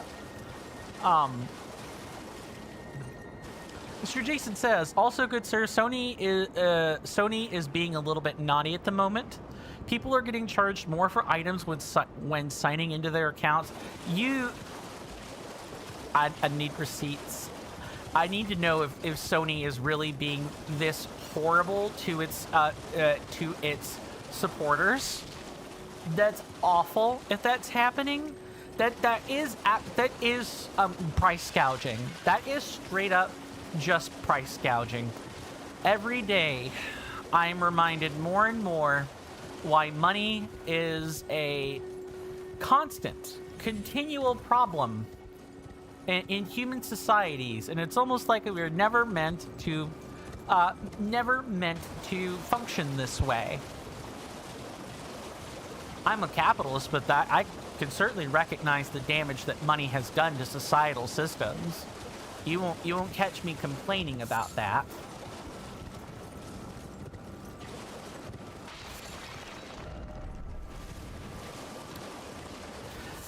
I hate all this aimless wandering. I get why there's aimless wandering, but Liurnia has like little navigational markers in areas like this. It's kind of one of the stinkier things about it. Liurnia is beautiful to travel through. I love riding through these watery, like bogsy, swampy areas, but I really could care less. I guess there's no rune piece over here. I know there's like an island or like some sort of like that space up there. You can clearly get into it. I even pathed it. I forgot how to path into that. There is a rune piece. Welcome on in, Angie Philosopher. Good to see you. Hopefully you're doing well in body and mind, and I do hope you enjoy your stay. You've come in at a good time. We're just about to actually do a split. We've spent an hour kind of scouring places for rune pieces, among other things. on our way to the split. And for those of you that are kind of Reforged veterans or people that have not logged into Reforged in a while and haven't updated, you're going to see a really neat enemy here. It's one of the few custom enemies that are there. This threw me for a loop when I first saw it. I'm not kidding. It's not Nepheli Lou. You know, an axe wielder, axe dragger she may be, but she is definitely not what I'm referring to. However, let's listen to our dear friend Nepheli Lou. Oh, it's you. Well, what do you make of it? What's happened to this village? I witnessed a sight much the same in my infancy. The oppression of the weak. Murder and pillage unchecked. A waking nightmare made by men. But this time, I'm a woman grown, and though the suffering cannot be undone, I can still mete out justice. Justice to the oppressors. Let the scars I carve remind them. I am Nepheli Lou, warrior. But this time, and though the suffering cannot be undone, justice to the... Let the scars I... Okay. Yay, we're gonna meet a couple of new enemies here. This one's one of them, and in fact, this enemy is probably gnarly enough that I want to summon for it.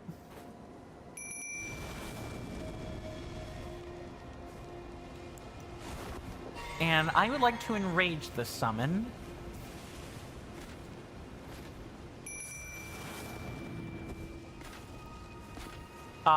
Lutel, what are you doing, hon? Alright.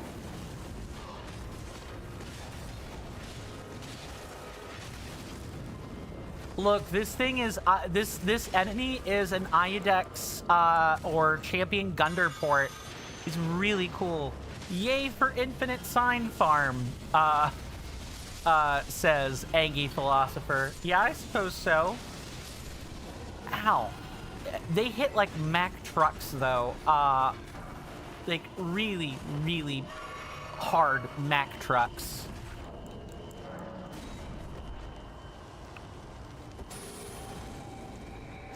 Mr. Jason says, obviously is referring to the in-game one and not the real one, but you can already relate to it referring to the real one already. Talking point. Are you tired of the talking flower yet? As it cycles through a bunch of lines with no one-word variations in them. Mr. Jason says, on the real one isn't even out. Right? Still, are you gonna put it on the windowsill like a real plant, Mr. Jason, or is it going in a typical spot in your office or bedroom? Just curious.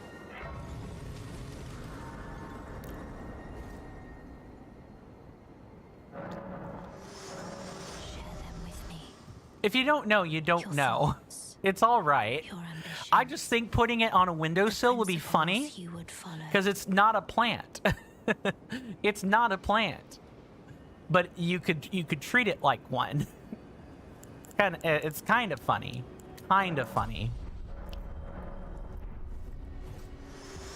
Okay, since we're here, so what we met just now was the Round Table Ambassador.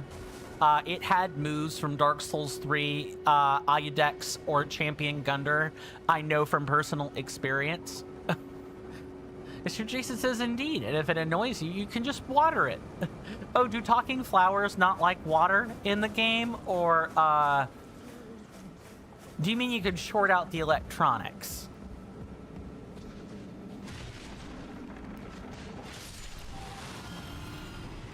I mean, free rune farm, anyone? Mr. Jason says, oh, you're meaning the real one, good sir. Yeah, that's what I sort of figured. Let me... Actually, thank you, Sage, Albinoric Sage, because I was about to waste a resource. The one time we're getting hit in a video game is actually a benefit. And you know, not something that you readily avoid.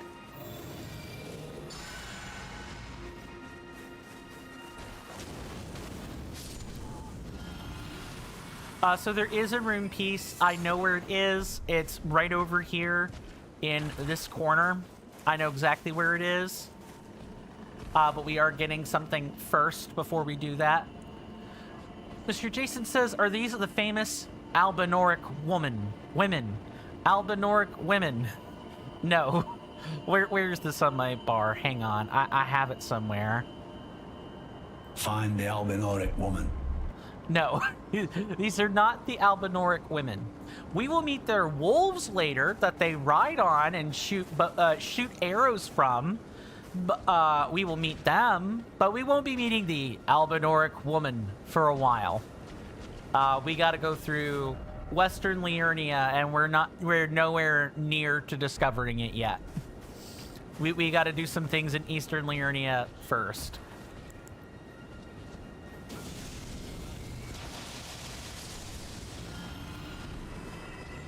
Oh, okay. Yeah, you know what? I'm just gonna get up there and actually smack him like that. This is the crystal sword, isn't it? Yeah, the crystal sword. We can get rid of the demi-human staff now. Mr. Jason says, are the Albinoric woman past the Burger Monarchs? Oh, way past them.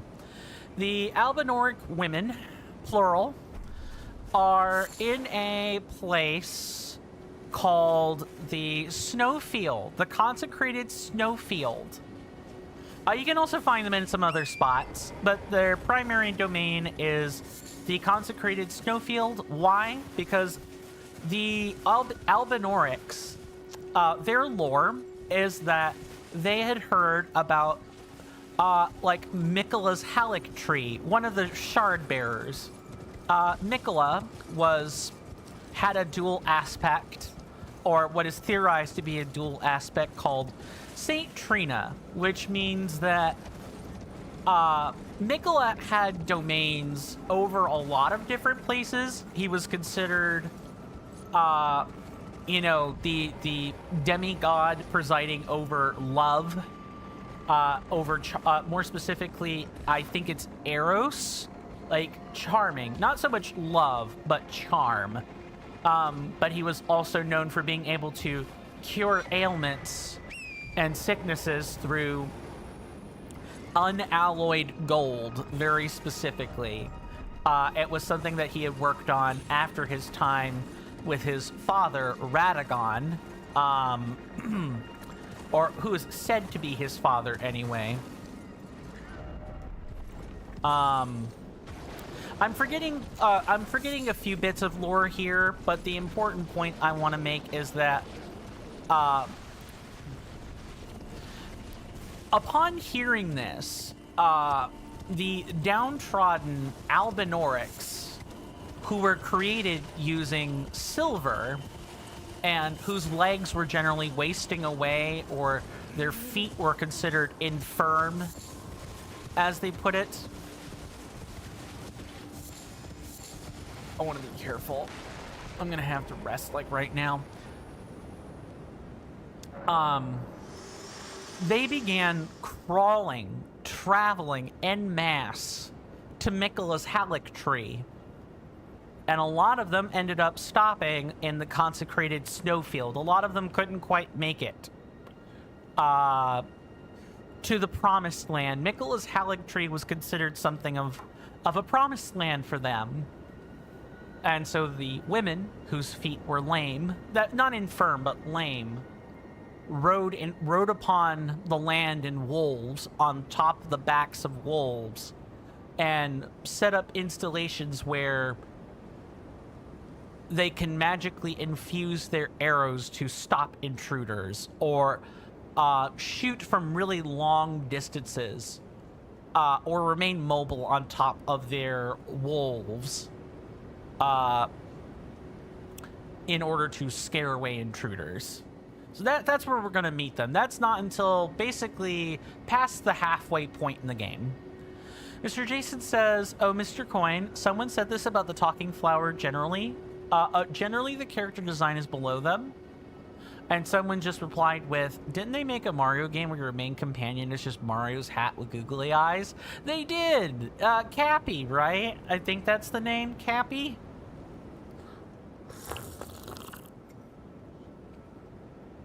I'm pretty sure you can find them in plushie form or even hat form in the real world. Pretty sure you can. Oh, right. I wanted to shuffle out Ashes of War. That's right. That's what I wanted to do.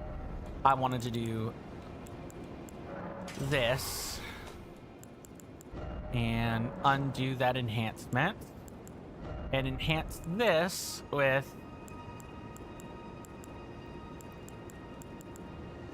I believe it is this one. Kind of the only way for me to know is like to equip the sword. Yeah, but this is like far better than the staff we were using. The staff lets us build FP up on generators really quick. This actually lets us just recover FP in combat very slowly. It will never be quite enough to keep us from having to drink and rest, but being able to... I also just kind of want to make sure... Oh. What did... Oh, hold on. Hold on. I think I put the wrong Ash of War on the sword. That's not what I wanted. This is it here. Undo enhancements for a second.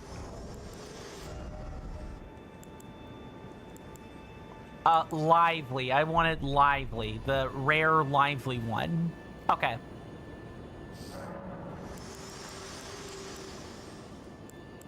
Which is right here. There we go. That's better. Perfect. Now, we got a couple of jackwads we gotta go deal with. One of them is up here, which we can't even really deal with until we deal with this jackanape over here, because the depraved perfumers are quite deadly, which is what I was staring at a second ago. I don't like them a lot. They're very annoying to deal with. Yes, please engage them.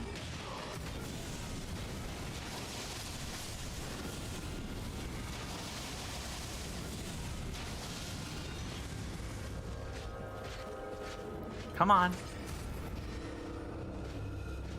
I'm sorry, did that just, like, come after me?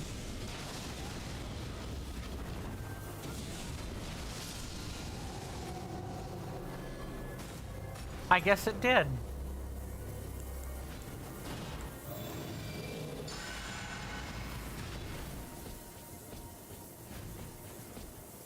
Don't worry, we will be turning right back around.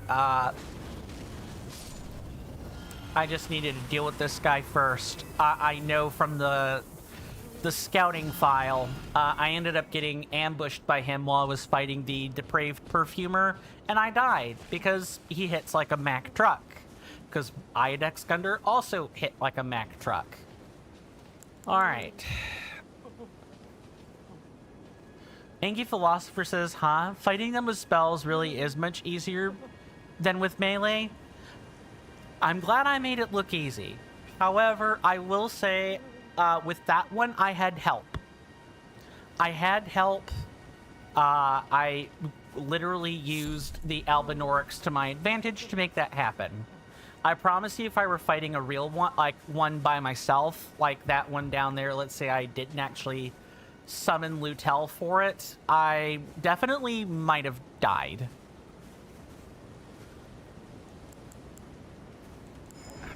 Nabbit. Alright.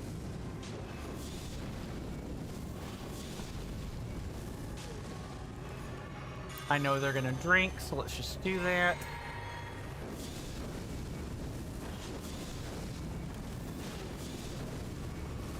They're healing twice over. You gotta be kidding me.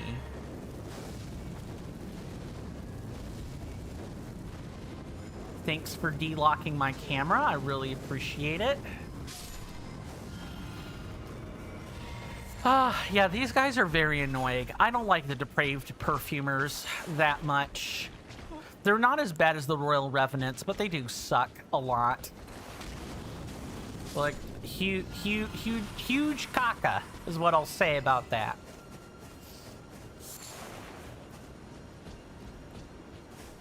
All right, here comes some dialogue. Please no, dear me. I haven't a clue. No secrets lie with me, not a one. Oh, please leave me be. Wait then, you're not one of them. Look at that mouth. What a relief. Oh, goodness me. I am Albus and Albinoric. As you can see, we're finished. The whole village is finished. The cursemongers have destroyed everything. No one that remains has their wits about them. I beg you. Would you look after this medallion? You must keep it out of the cursemongers' hands. Haligtree Secret Medallion. Yeah, to even get to Miquella's Haligtree, you got to get this medallion.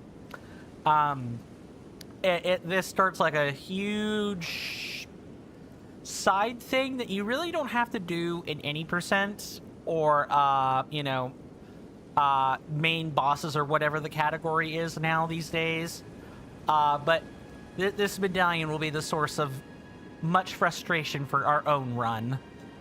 And if you should meet the young Albinoric Latena, then please give it to her. A chosen land awaits us, Albinorics. The medallion is the key that leads to the city. It's only a quaint treasure for we who cannot make the journey. But for dear Latena, it is needed to fulfill her purpose. My legs will soon fade, and with them my life. Alas, this is the immovable fate of all Albinorics.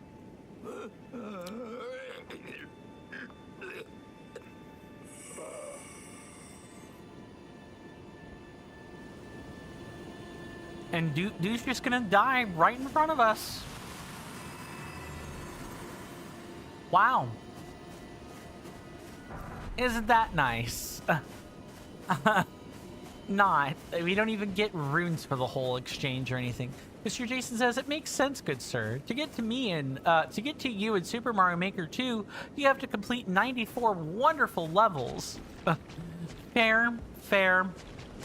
There is certainly quite an ordeal for making it all the way to Miquella's Haligtree, where the hardest boss in the game resides. Her name is Melania, Goddess of Rot. She feels like Miyazaki's brainchild. She really does. Like, she's carefully, lovingly crafted. Every piece of dialogue is perfect. Her moves, perfect. Too perfect. With in the base game, almost little chance for fairness throughout the whole exchange. No room for fairness. I'm gonna get as close as I can. I was having issues with this last time, so I'm glad that I'm doing this here.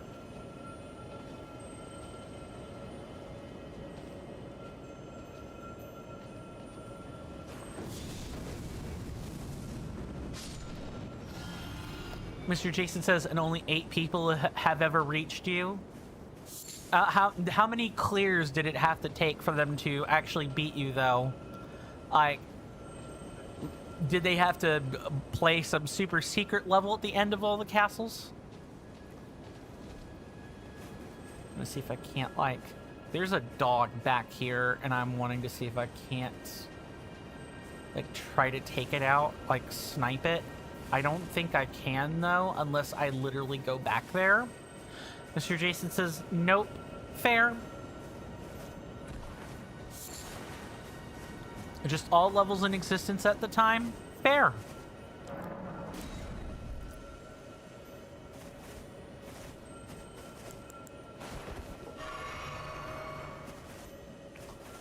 So Mr. Jason says, so would Boo Bubby. He got Troll Castle Legend after 12 levels.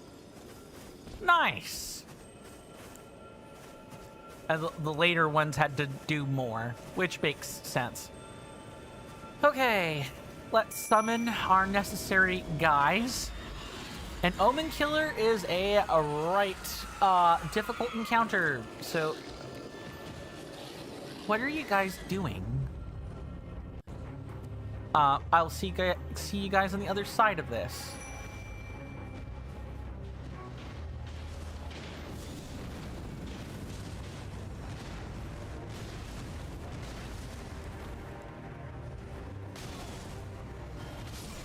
Yeah, it didn't take long. I shouldn't have even bothered. Oh, but technically, I didn't die on that part of the split. Hold on. There we go. I made the village of the Albinaurics a separate split when I realized that we had round table ambassadors here. And I'm like, I could die separately on the way to the boss, and I didn't want that to be like an unnecessary dogpiling of deaths. So I split that up into 2 pieces. Plus, you kind of have to explore. You have to explore this place separately anyway, so there's a chance you could die accomplishing a different objective. Yeah, Omen Killer is a rough ride. I am going to summon here, though, as opposed to anywhere else.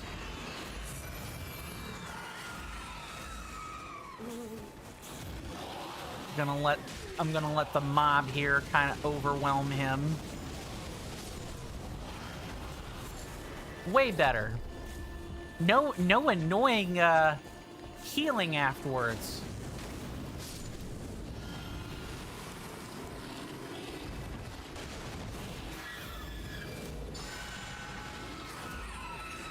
Don't go that way, boys. You're gonna fall off the cliff if you do that.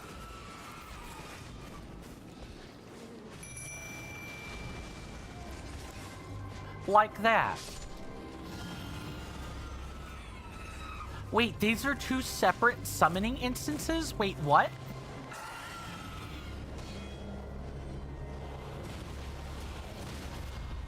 There's no way that should be happening.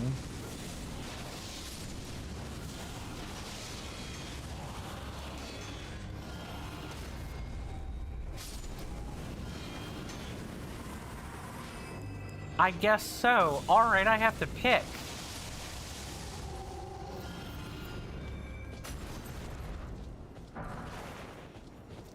Oh. I guess that's right. They do drop signs. Alright. I think I can actually just ignore that depraved perfumer if I remember my scouting correctly. Yeah, I think so. Let's try to ignore him this time and see what happens.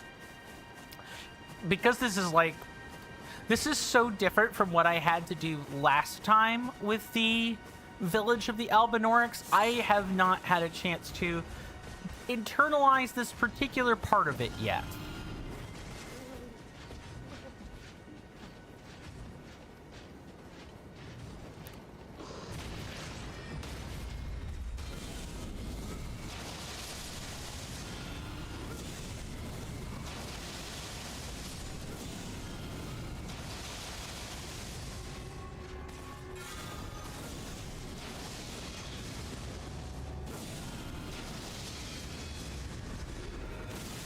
Really, dude? That is the wrong target.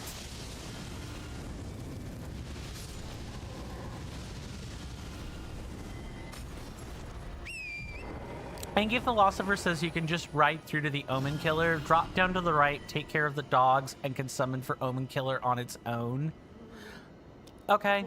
I will definitely have to, What I should probably do here is pause this for a second and write that down.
There. I've made a note about that for later to add as I am compiling, as I'm compiling information to the notes for next time.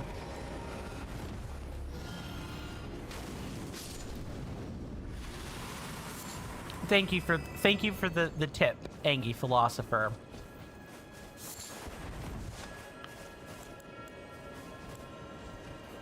Okay, let's try this again with 100% less screw-ups.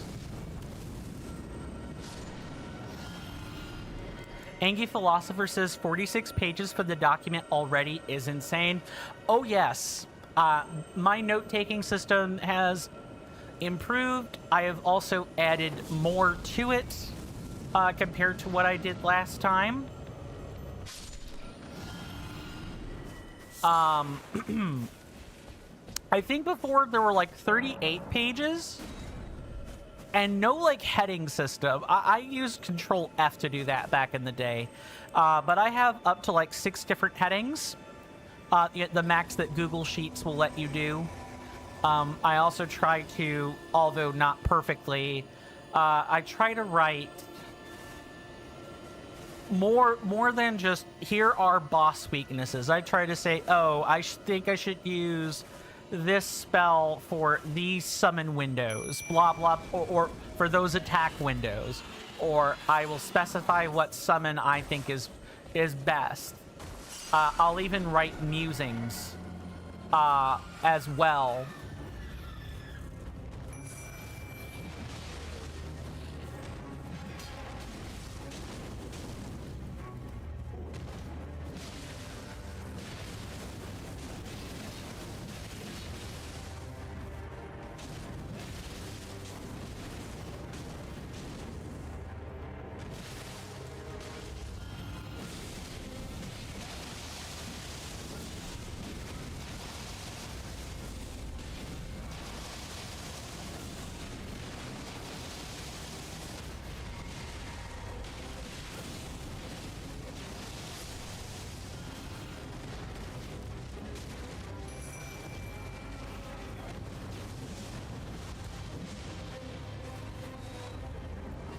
Yeah, I'm probably taking 2 ticks of flame damage here.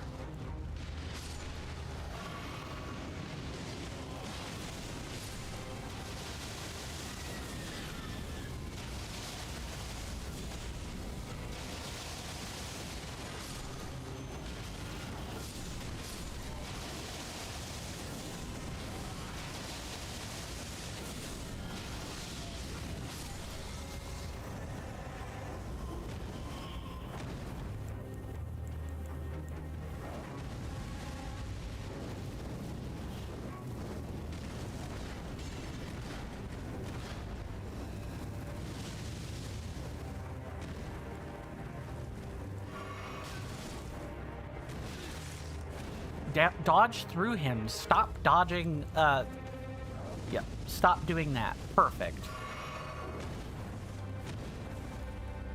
Reforged. One thing you learn during your time playing Reforged is that you should just almost never roll away through an enemy.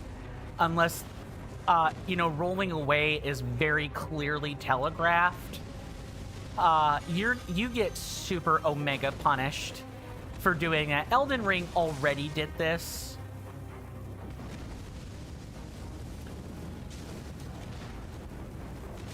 Yeah, see, yep, that rough.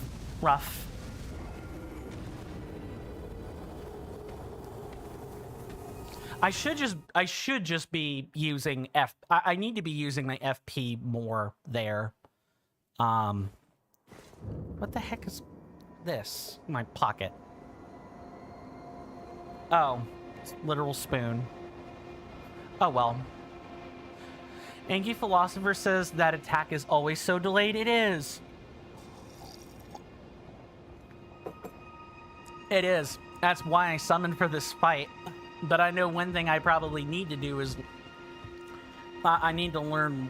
I think that one of those sideways sweeps, you can duck under it. I'm pretty sure you can.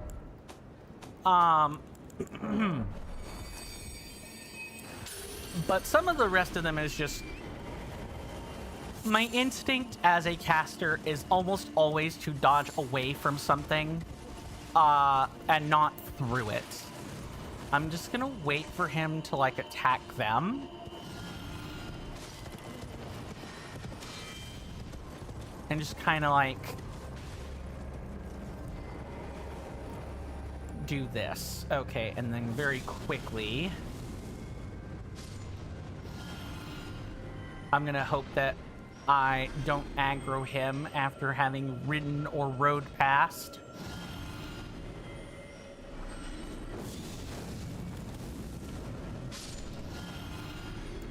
And we should probably think about swapping gear. Something a little bit heavier.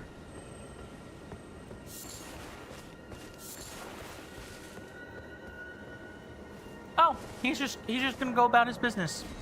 That's an excellent tip. That is a fantastic tip.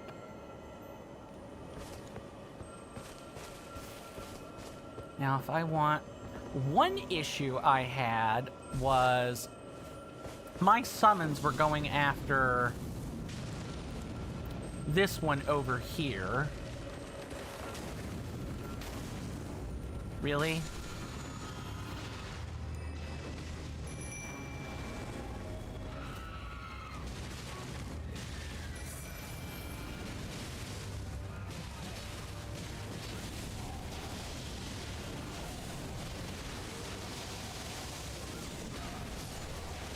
Wow, 2 of them died to bleed on the spot.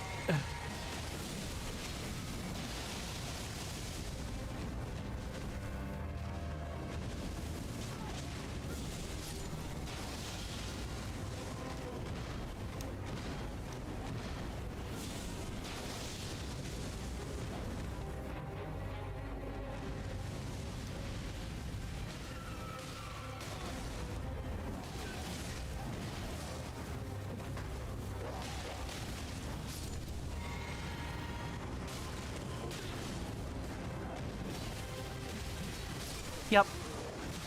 I always have issues with this boss, and you guys are seeing that in real time.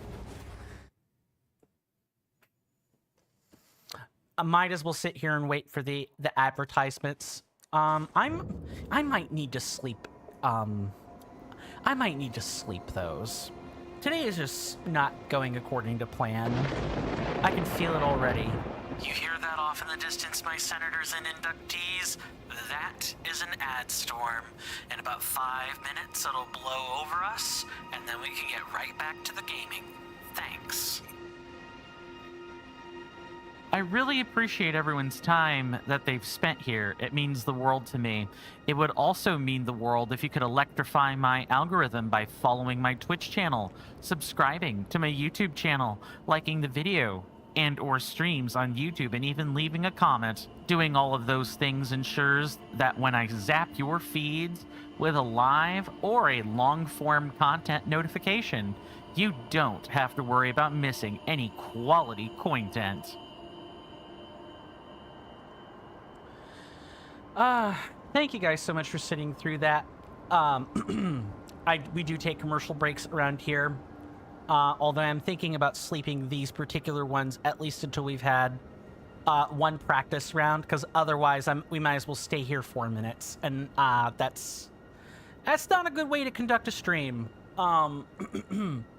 So we do take them at the top of each and every hour. They last for 3 minutes. There will be a timer to the left of my webcam indicating that when we get ready to take a break, because I have disabled this now, at least for the time being. But when that time comes, the ads will be playing and I'll be getting up to take a stretch. I highly recommend you guys do the same thing. It'll make the time pass by faster. But spend your time however you want. Once that timer reads 0 minutes and 0 seconds, I will have returned to my desk and we can get right back to it. That said, this particular commercial break is going to be a little delayed because I do want at least one more round, and I know I'm not going to get to it. I know I'm not going to get to that in time if we're doing things, this way. Just slide. See, the thing is, I usually don't actually have problems with this fight. I did DNF a run before. It's for whatever reason, just the way things are being handled this time is not great, it is what I will say. I don't know what I'm messing up here, but I am messing it up, and it needs fixing. I need to correct it. And I don't know if it is the let them handle it, actually pull the Omen Killer, enrage the summons, and then quickly take out this rather well-placed Crimson Scarab, or if it's to do something else. I'm not sure what that is yet. Or maybe it's to change the summon I'm using. I'm not sure.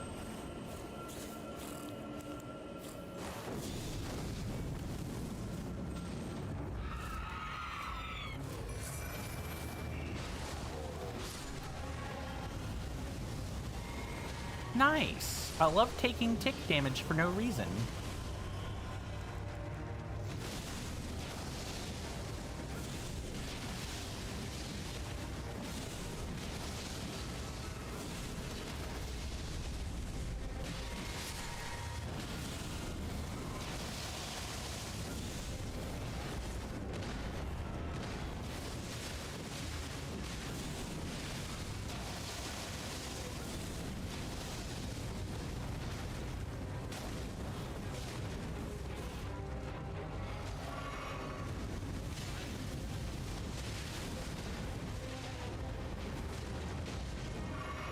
And of course the dog comes out at a really bad time.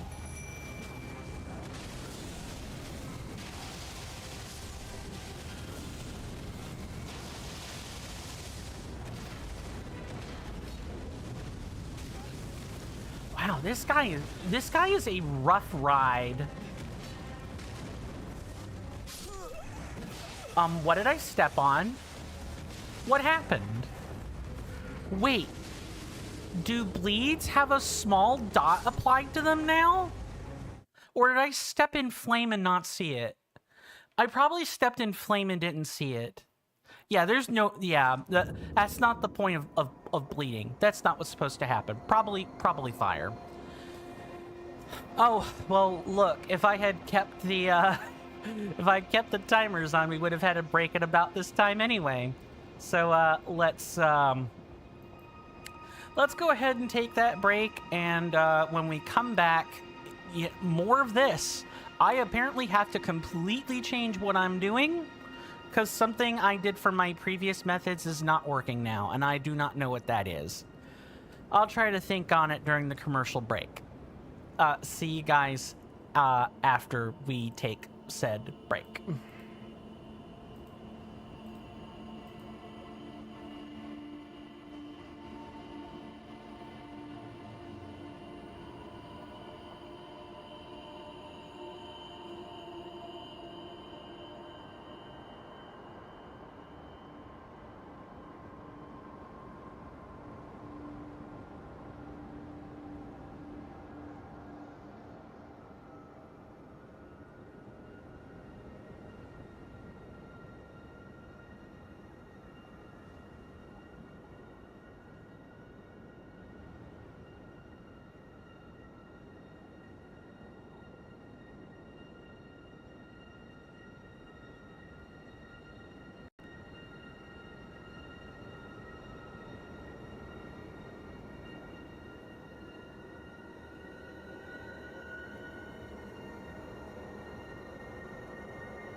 Sorry about that, everybody. I am back.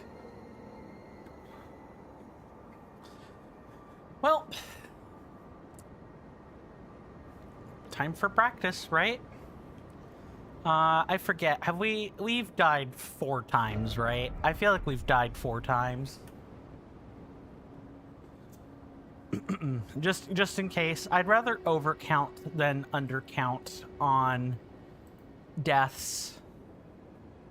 You think 3? Okay. That's what, F5?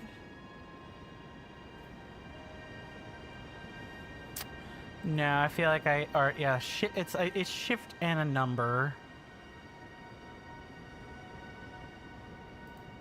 No, it's shift F5.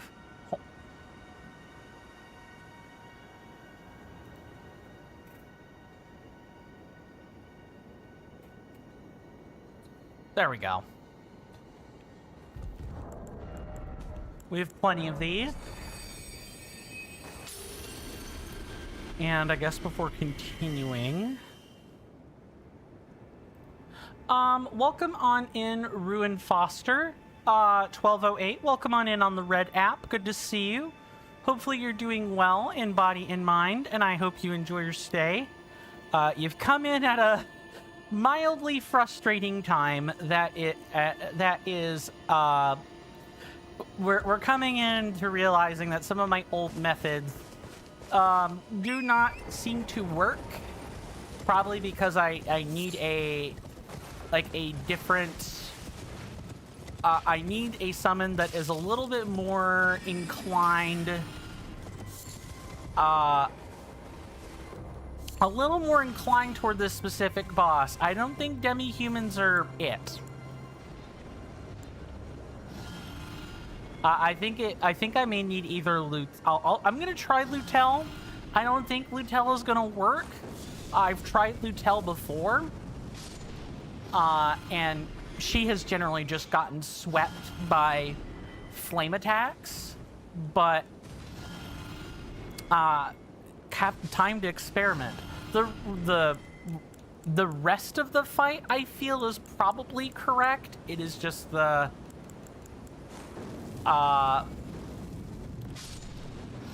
it's just getting that one part down. What's up, Mr. Jason? Oh, got him. Cool. Bodacious. Let's go.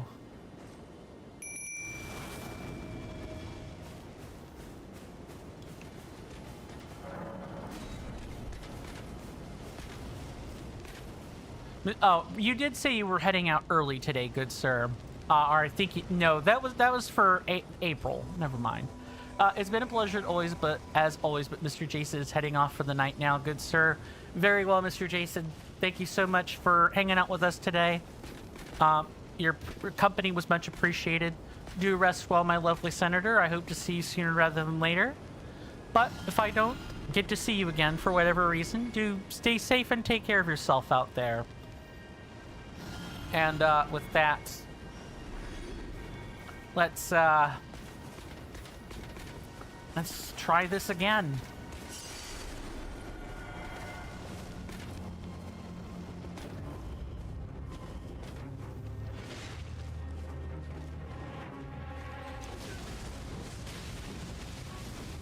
Okay, and because I know the dog is on its way, I'm gonna just come and deal with it right away.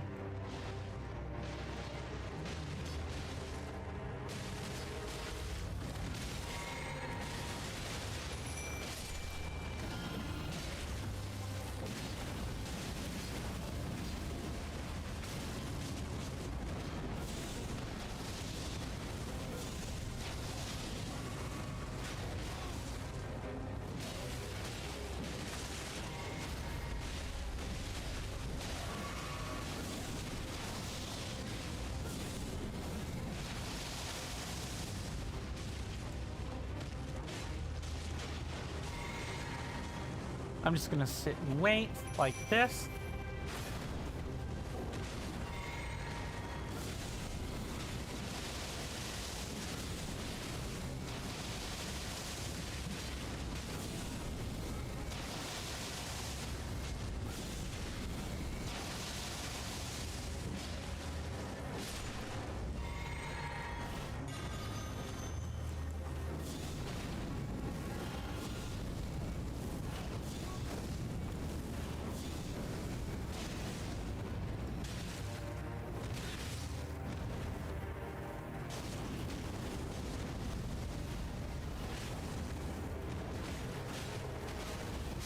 Okay, got him. Alright, I know to change the summon type now. Thank you for the GGs.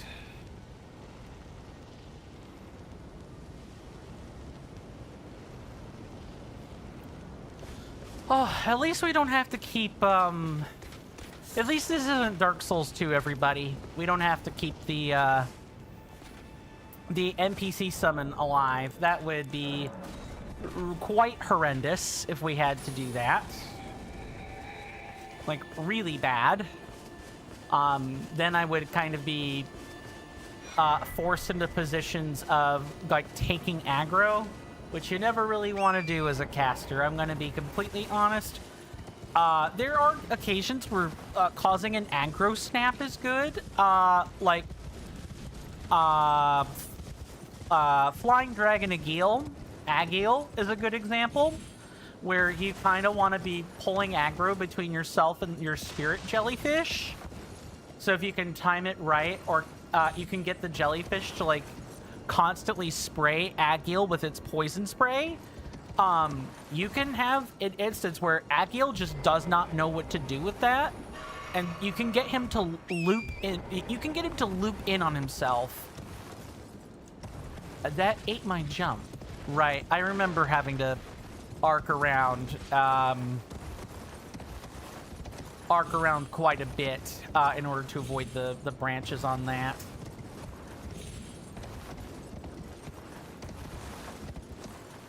Like that. Easy rune piece. Let's go back here. Rest. And then we can maybe think about getting involved with our dear friend, friend in air quotes, Ensha. Do I have 1600. No, I feel like the correct answer here is to make is to lose some runes and not hold on to a bunch of them. All right, what do I want for this, for Ensha in specific? I feel like I don't particularly need expensive spells.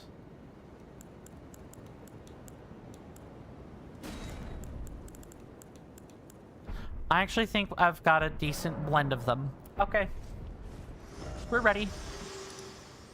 Ensha can take a lot of my attention. So I'm going to focus, and I will see you guys on the other. Angie Philosopher says, bully with Surge O Flame. Shrug. That works sometimes. Ensha can kind of hyper armor through some of the hits, because spell stagger hits in general have been slightly weakened in the new sequence, or not new, but like in the recent series of patches, spell stagger has generally gone down. But you're correct. That is, I did do that in my scouting playthrough file, and it worked pretty well.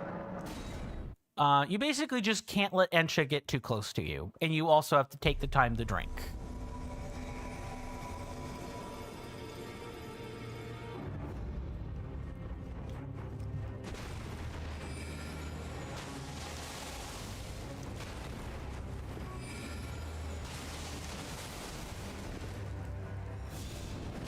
See, like that, he staggers about every second tick, or every 2 ticks of Surge O Flame.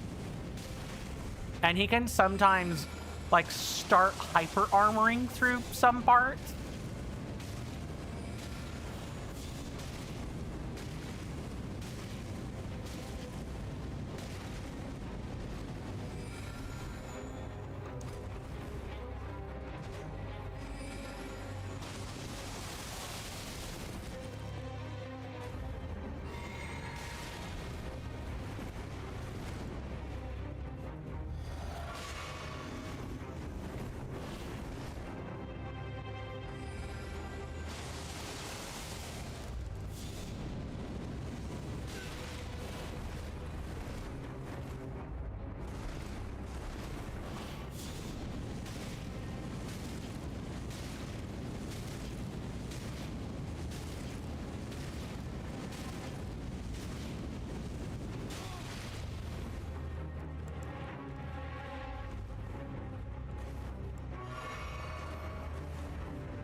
I hope that was a good demonstration of what I was talking about earlier.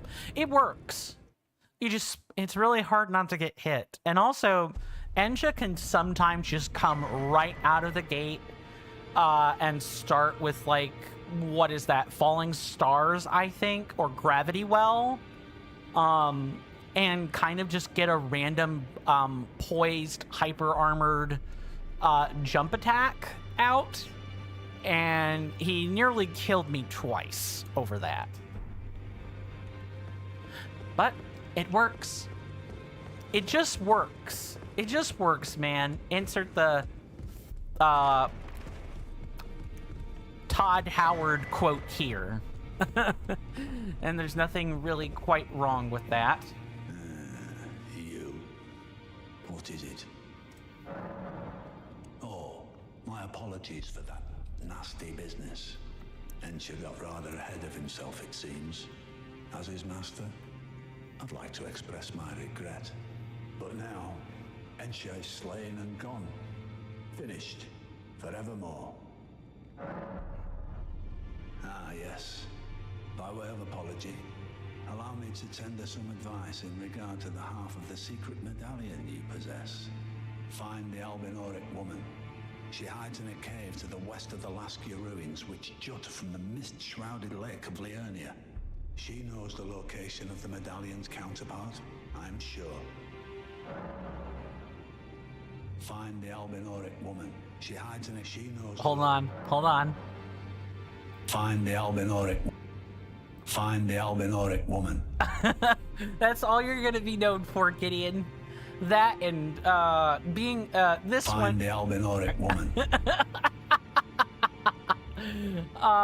Where is it? I know I have it around here as a reaction. I need to, or as a redemption. I need to find it. Find the Albinoric woman. Hold on. Looking for a different one, also spoken by the same man. Right here, this one. Twisted dolly botherer. Those are my favorites. The rest are like whatever, but find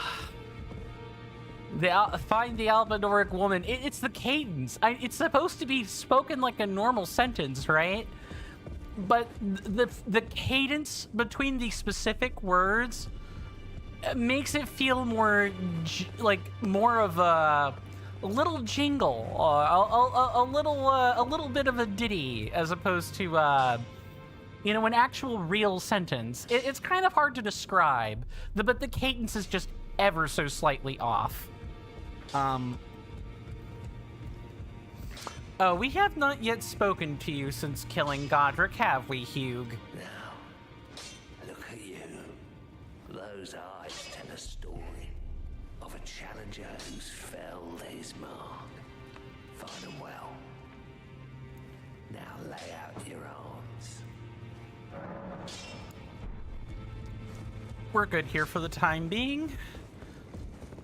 Ah, you. Please, leave me be.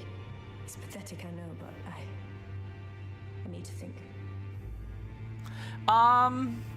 Mr. Shiny says, so invitation to Gideon Island, when? No invitations here. We're never gonna find that. And technically, that office is Gideon Island. It's Gideon's Island full of books with a fireplace. Mr. Tension says, looks like you're getting far. Oh, we've just barely gotten started. But I appreciate you saying that, Mr. Tension. Because now we're about to get into another real stumbling block. Ah, you. Please. Okay, you're saying the same thing, Nefeli, which means I need to go talk to Gideon now. Yeah, Ofnir Island. I don't want to even think about that. I want Ofnir Island to remain off far away. No refunds. Also, wait, what? Where is it? I had it literally right here. Sure, Jan. There we go. Angie Philosopher says, wouldn't the entirety of Round Table be Gideon Island? Perhaps, but I don't want to think about it, gosh darn it. We have enough allegories to Forbidden Island without thinking about how that pertains to the video games we're playing. Well, you've already heard. Indeed. It seemed the whelp harbored suspicions, so I had no further use for her. Honestly, what's a man to do? A determined plebeian is more wicked than an almond horn, quite frankly. I suspect that's just what the Queen wants. A dose of ambition to incite the tarnished. Wow. No love for your foster daughter. Not that he ever had any to start with, but... Gideon... I liked him at first when I first played the game, and then when I started hearing all of this about Nepheli and the associations he had later, Gideon Ofnir is more of an aesthetic for me, honestly. Ah, you, please. It's pathetic, I know. Your foster father told me. Tell me about it. So you know already, do you? Right. It's true. My father cast me out for indulging my emotions, forgetting the mission, punishment for offing his pawns. Lord Gideon has offered me guidance all my life. I would have done anything for him, to place him on the throne of Elden Lord. And yet though it was not my intent, I betrayed him. And I can no longer trust in Father. To think he'd order his men to enact such tragedy. Where is the justice he purports in that? He once told me that if he became Elden Lord, he would never allow the downtrodden to be cheated ever again. Was he simply lying to me? No. How could I say that? Father has always given me his guidance. And now... I've lost it.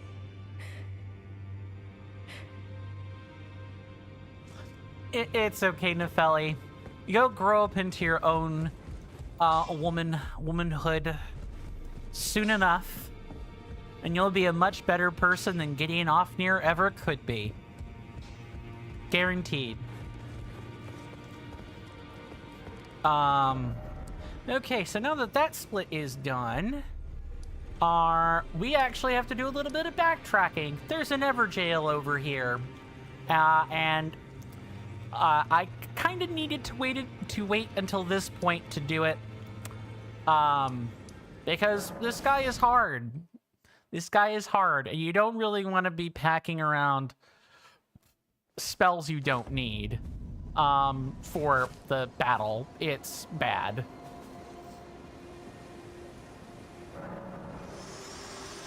So let's see, what do I not need? Scourge Flame. Flame of Frenzy is probably not good. Anki Philosopher says, especially not fire spells. Yeah, like, it's bad. This is just one of those, we have to outlast this fight. There's no way around it. There's no way around it at all. Maybe this is one of those I might be able to pack. Like, I need something that isn't a healing spell to, like, stagger the feedback from the fortune. Mr. Shiny says, ah, yes, another fan favorite. Melina. Yeah, she gets Rule 34'd a lot. She gets Rule 34'd. She surprisingly sometimes gets Rule 65'd. Or Rule 64, I forget the number, but it's like, if it exists, there's a gender-bent version of it, and quite possibly a gender swap version of it. I have seen a couple drawings circulating around on the internet of Melina drawn as a dude.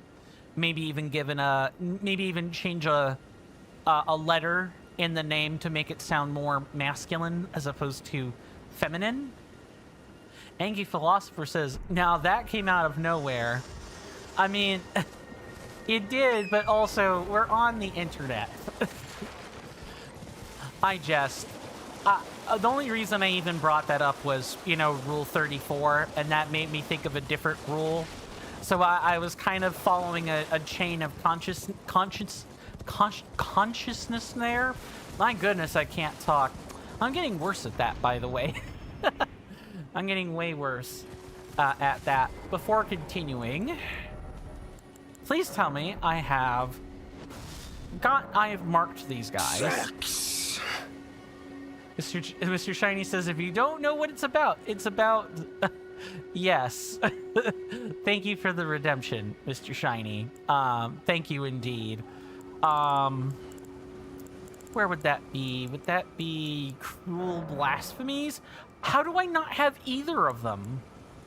Oh, yeah, okay. I need to capture one, but that's fine. We can do that.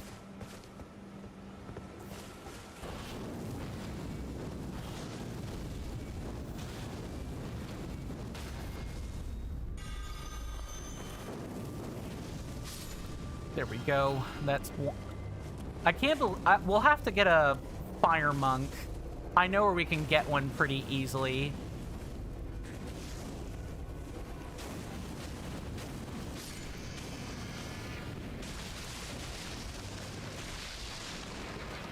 Yeah, I know where we can find one pretty easily, and it's not too difficult to find. And I'll definitely be converting runes after this. Yep, here it is right here. The Malefactors Everjail. In base game, this is normally where you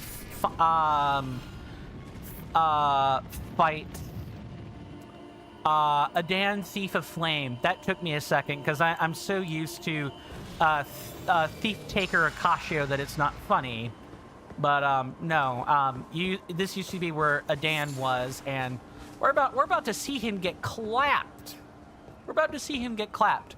Also, because this is a fire-resistant boss, he is like super resistant to fire. I gotta lock the heck in. It's always a gamble as to whether or not I make it through this fight. I usually never come out without at least one death. So I'll see you guys on the other side of this. Enjoy the show.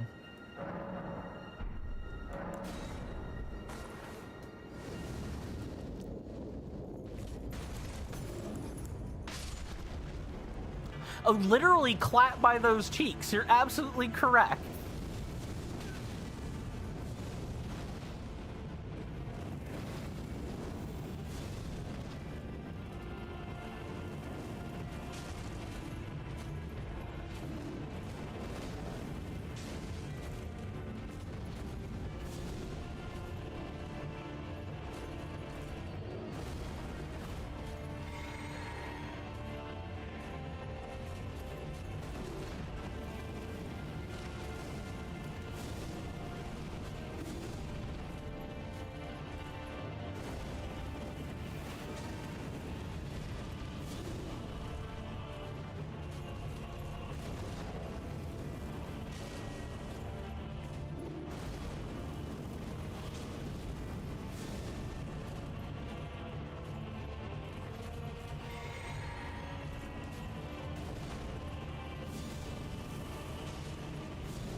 You can't really block those hits, by the way.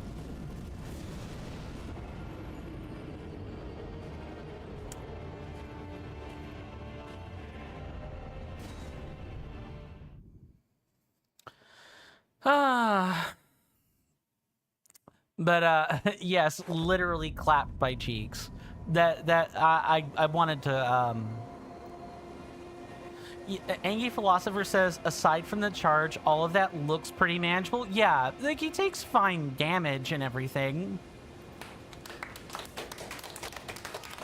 it's once he restricts the space you can fight in, then it becomes a much bigger problem, because instead of having the whole space to move around in, you're taking constant chip damage, like pretty much every time.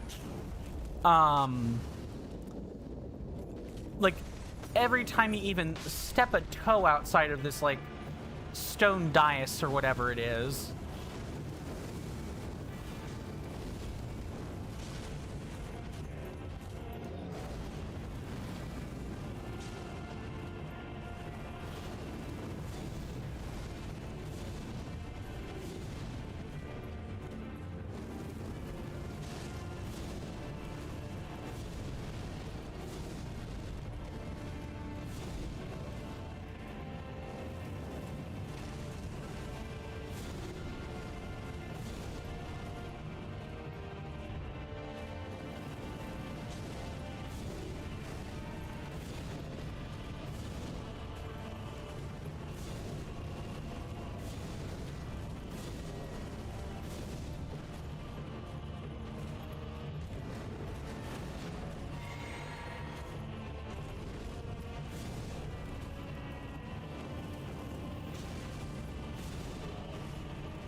Yeah, I'm not sure what the answer to that charge is.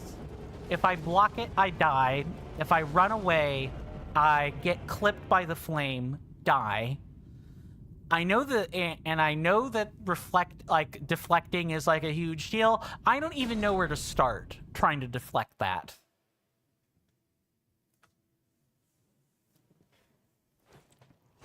I was hoping we wouldn't hit a dodge forward to the side, probably. I'll give it a try. And let's hope that works. Nice. Maybe something like strafing around during charge up? Yeah, I might need to actually close in rather than stay far away. That might be the correct answer.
Maybe his left side, then?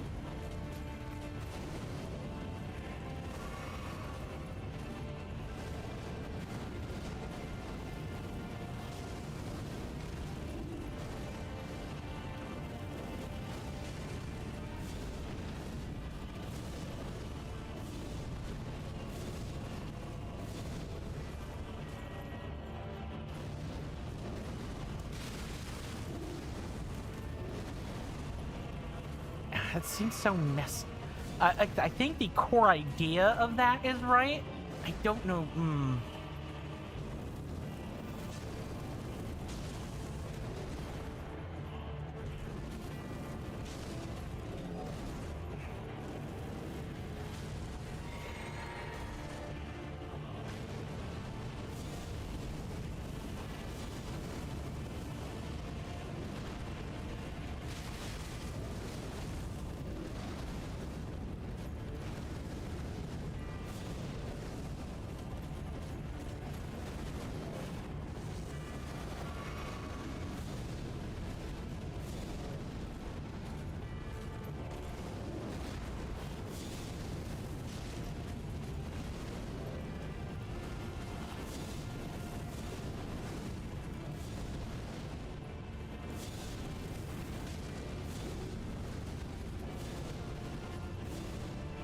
I'll be able to answer that when I'm not running for my life.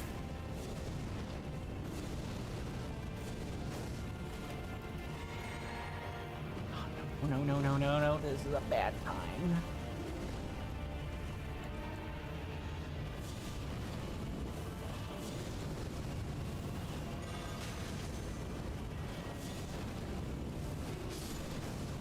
All right.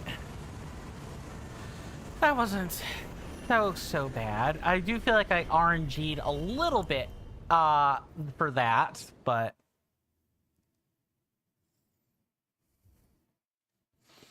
I don't know. I think if I get the timing right, it's fine. But I don't know. That's definitely a boss I have to practice on more than some of the others. Mr. Shiny asks, so how much more difficult are Reforged enemies compared to vanilla game? It depends. Sometimes they're more difficult. Other times, it's just, do you know the source material it's coming from? Okay, you might stand a chance. And sometimes not. Angie Philosopher says there are several difficulty options, but in general, basic enemies aren't 1 or 2 hit, which means you can easily get ganged up on if you just run into a camper ruin. Yeah, I guess I should probably have read that question a little bit better, and I thank Angie Philosopher for saying that. In general, enemies can't really be cheesed that easily, and on base difficulty, unless you are out leveling the area you are in, you generally require 3+ hits to take out enemies. In Elden Ring, in base Elden Ring, it was inconsistent. Some enemies were a complete joke. Others had their defenses scaled entirely too high for the area they're in. See Bell-Bearing Hunter in the Church of Vows in Liurnia for an example of a bell-bearing of an enemy or a boss that was scaled entirely too high for the area it's in. Some enemies had way more HP than necessary. Some had less HP than necessary. Reforged fixes a lot of that. So it's less spiky. But overall, the difficulty is more consistent. To put it succinctly, I would say at base difficulty, Elden Ring Reforged enemies are probably about 25 to 35% more difficult than the same enemy in base Elden Ring. Assuming that you have roughly equivalent or roughly on par attack value, you have halfway decent health, you have halfway decent FP, or resources, and you're not doing what I'm doing. I'm adding a whole extra layer of difficulty by bringing spells into fights that they're not designed for. Let's take a look at our codex, actually, and I can show you why. And I'll have to go back to the Gilded Court to pick up our Starlight Shards. Pretty sure this particular enemy would have been under cruel blasphemies. Yes. Let me get the correct one. The renowned fire prelate. Angie Philosopher says there's a lot of conditions to be able to compare Reforged to vanilla. Yeah, you can't really do that. I can try, but I can't. No one can. The most I could say is if you're coming from Elden Ring, some things are easier and some things are harder than you remember them being. If you're not coming from Elden Ring, it kind of, the base enemies seem like whatever, and the Reforged specific adjustments make them more difficult. Mr. Shiny says, oh, you big news, by the way. You've managed to secure accommodations for you and your friends for the duration of the festival. 5 minutes on foot for around $35 a person. Nice. Nice. I hope you and your friends have a wonderful time at that festival when it shows up.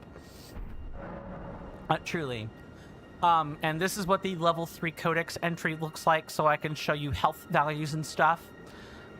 So you're not really poise breaking this guy without some kind of giant weapon. He has anywhere between 5,080 to 700 or 7,114 health. And here are the resistances broken down to a point range based on when you're finding the enemy. We found this version early, so I would surmise the resistances are a little bit on the lower end. Prelates are you can find renowned fire prelates in Mount Gelmir, which is like several tiers higher than Liurnia, by far. So we're getting the somewhat of a baby version here. So I expect these to be more towards the 26 end. And this thing resists fire 25%. It gives you a range of the defense exactly. But it does also list the percentage resistance. So yeah. Took decent damage from the spell as long as I had decent spell attack power to work with, but it still took a while to take down. Ideally, I would have brought holy spells into a fight like this. If I were playing it regularly, I would have.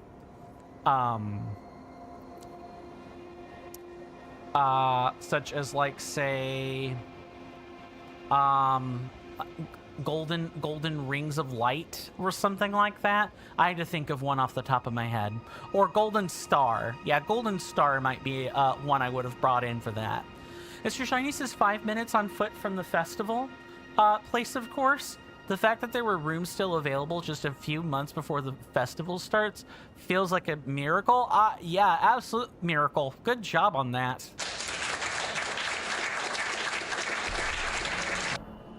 If you wanted to know status effects and resistance numbers, here are those. As you can see, if you wanted to use status, you would feel pretty good in bringing either poison, sleep, or blood loss into a fight. Those triple-digit numbers there tell you how much buildup is required before you get the effect you're looking for. Some effects in Reforged stack, some don't. Poison and Scarlet Rot and Frostbite, I believe, do. Actually, I think most of these stack. Deathblight, yeah, you're right. Deathblight is the same number as Sleep. Really, you just don't want to make them mad. They're really quite resistant to Frostbite, and you probably don't want to try Scarlet Rot on them. Makes sense. We're getting closer to the areas where those statuses are. Angie Philosopher says poison, rot, and frostbite stack. Yep. That's right. Deathblight's kind of its own thing. It doesn't stack, but it does have ranges of effect. There's a whole system here. And then we have the set. If you wanted to know item drop information, the codex will even mention that to you. Which is really cool, for the record.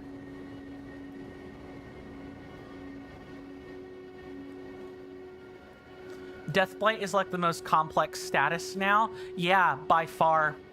I wonder if that's going to be changed at any point in the future to reduce complexity. I personally think Deathblight is an okay status. I don't see anything wrong with how it functions, but I wonder if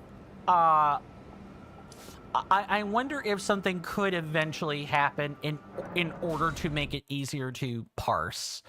Deathblight basically has three tiers of effect, and I'm explaining this mostly to people that don't know. First time an enemy gets blighted, they get a permanent 15% decrease in their attack rating, so they deal 15% less damage. That's permanent even if the Deathblight fully fades. The second time they get blighted,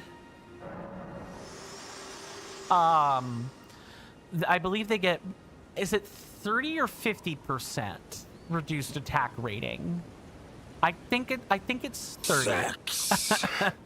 Mr. Shiny says, I know at least a few people who would risk Scarlet Rot to have a shot for Melania. Oh, like, let me solo her? Oh, I saw that at I saw photos of someone doing that at a cosplay. God bless them. They have more courage than I ever could. And if you have not seen the OC Let Me Solo Her, you should. At least once. Because that whole meme spawned precisely because of the Melania, Goddess of Rot. Mr. Shiny says, and once again, you mean... Yes, thank you for the redemption, good sir. Let's fix our spells. Oh, the Flame of the Fell God. I want to talk about this a minute because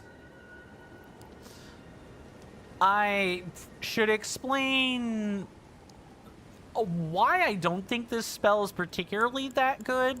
So, Flame of the Fell God's like this really huge, expensive spell that deals a lot of fire damage, and it's not bad for what it does.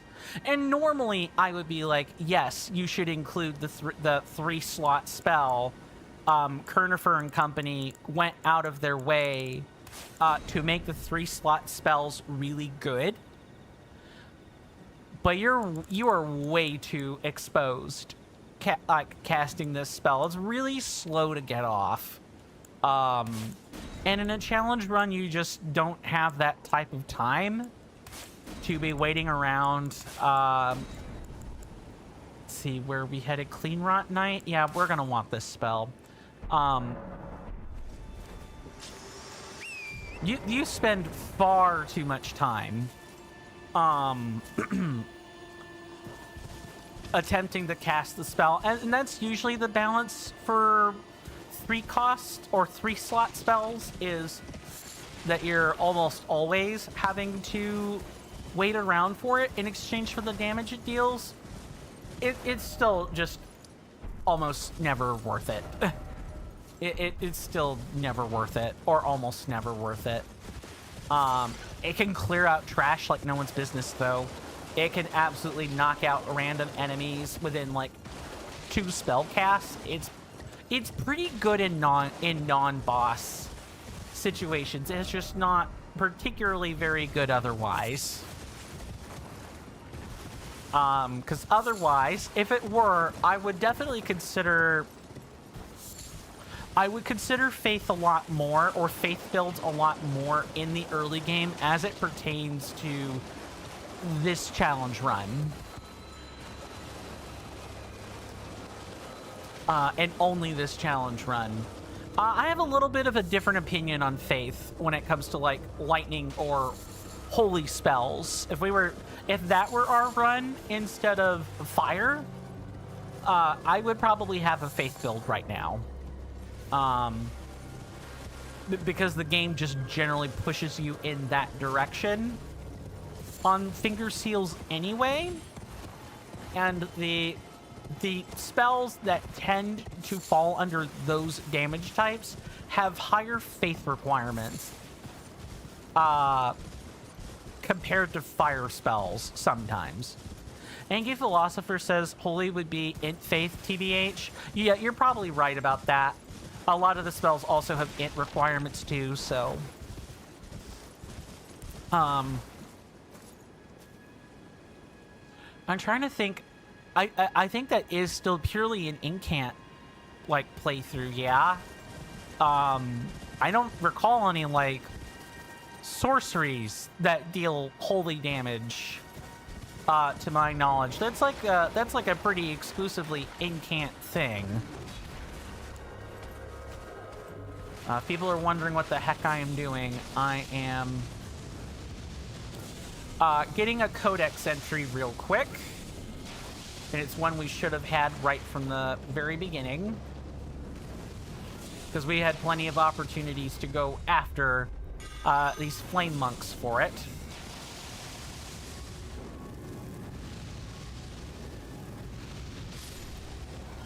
There we go. Angie Philosopher says there's exactly one sorcery that deals holy damage. You get it from Renala's Remembrance. Wait, Renala?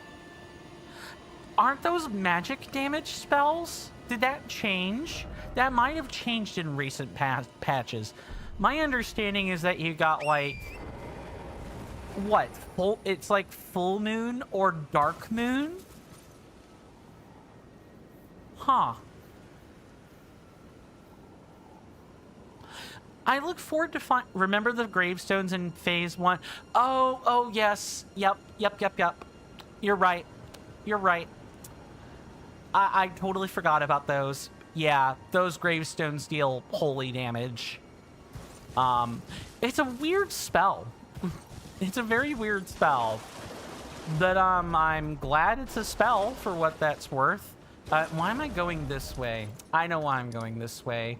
I don't need to go this way. I need to go back here. Are we in the part where I head? Yes, we are, in fact, at the part where once we do this, we'll be heading up to the Purified Ruins.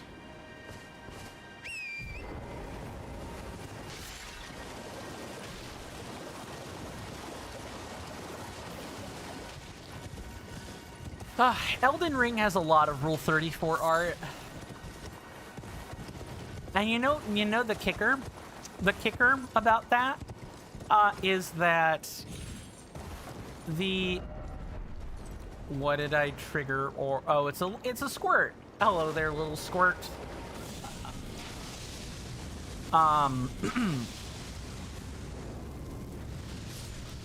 Rule 34 art for Elden Ring, like, is in this weird place that you still really only get the usual suspects for Rule 34 art, and no one's played around with the fact that if you took the helmets off a lot of the NPCs, they actually have fantastic faces. I mean, hell, even Gideon Ofnir has a face, like a full face gen.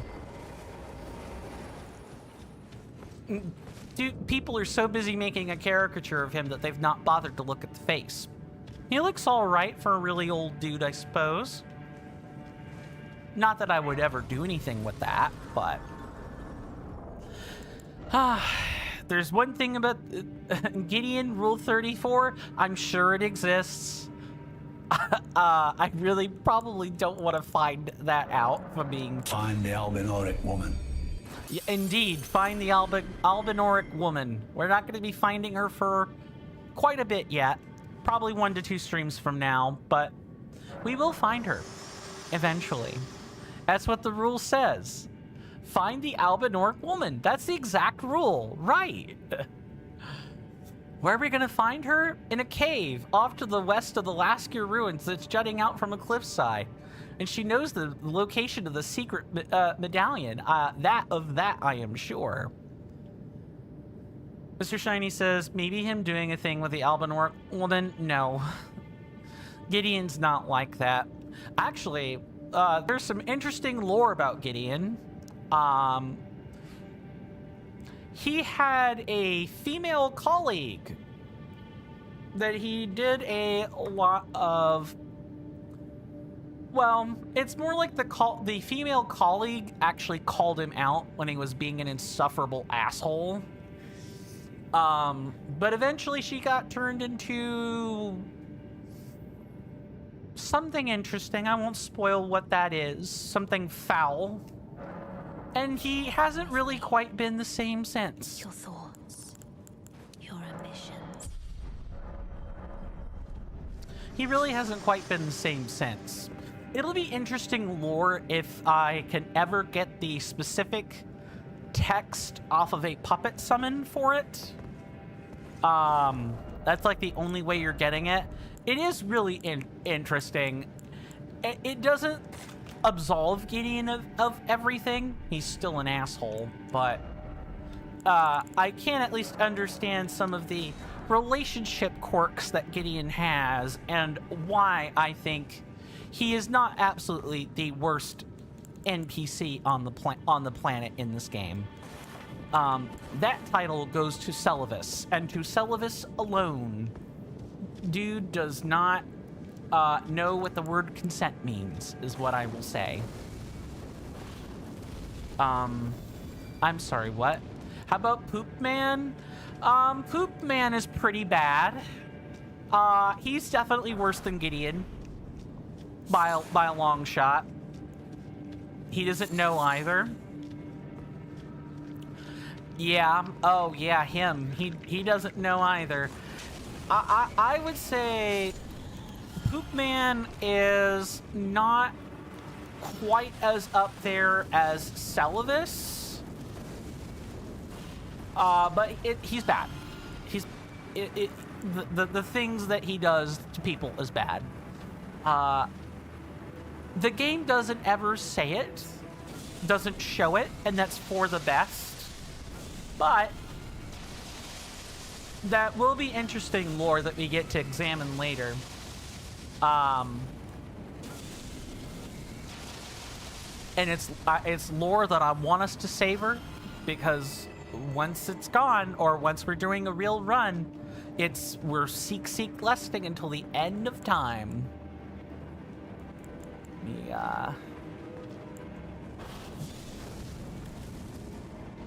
I'm sorry. Oh, yeah, the black flame's a little bit heavier. That's right. Mr. Shiny says, by the way, any plans of playing Witcher 3 as a stream series? Ooh, you've given me ideas. I don't know about a stream series. I think that would be cool. That is something I think we could vote on as a community. And you're always free to put that in the suggestions area in Discord as well, Mr. Shiny. But I've thought about it. I would generally enjoy bringing Witcher to you guys. I have 2 and I have 3. I do not have 1. I could not afford 1, but I do have an Xbox. Actually, I could take a quick look at this.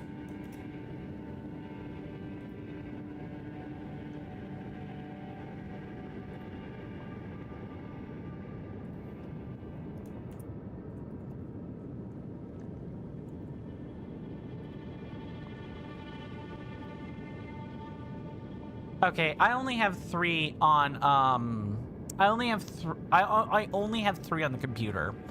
The other one is the Assassin's Edition on Xbox 360, so I'd have to go dig a piece of hardware out of the attic to play it. But I could bring 2 to us. Mr. Shiny says you have a Game of the Year edition for your PS4. Nice. Yeah, I believe I got the season pass for 3. Anki Philosopher says your Witcher ranking is 3-1-2. Yeah, I got the sense that a lot of people share that ranking. It's because 2 is just it's odd. I did not mean to fall down. That was a bad time to fall. That was a really bad time to fall, actually. Because we're going to be getting attacked all the way up and down now.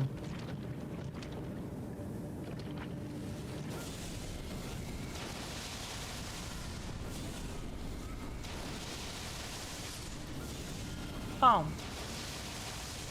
Alright. Nice. Get out of here before we get bored to death.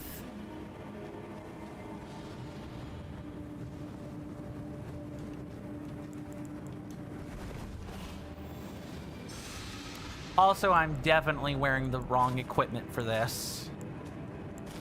There we go. That's better. I've played a significant amount of 2. I did enjoy it. It's what got me into the Witcher series. And I played 3 enough to like it.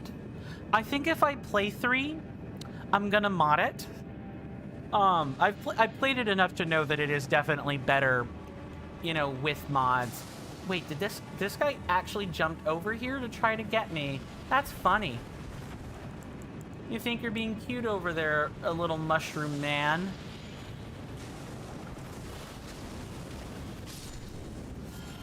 Ah, he thought he was being extra cute with that one. I think modded Witcher would be more fun in the first place.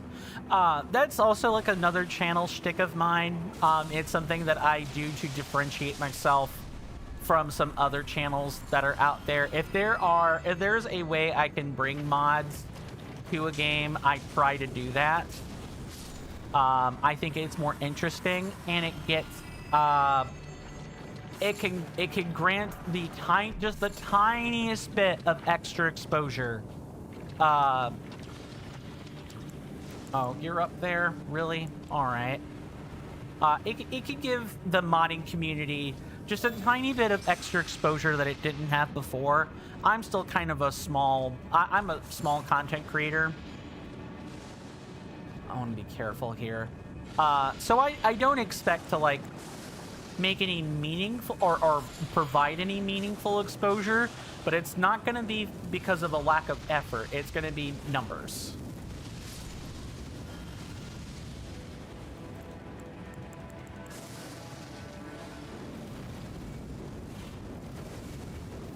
To dodge over. Alright, and now we can turn our attention back here. There are some bats back here. Mr. Shiny says Witcher 3 can get slow and repetitive at times. It's mostly the slowness. That's usually what I see mods for, is the slowness. I don't mind repetition. We played Tears of the Kingdom, everybody. Let's not kid ourselves. We have already dealt with repetitive or grinding anyone. How about killing Lizalfos for their tails? And I didn't expose you guys to that much or often, but the rate on Lizalfos tails is abominable. Absolutely abominable. As long as Witcher 3 doesn't have stuff like that, it can't be worse.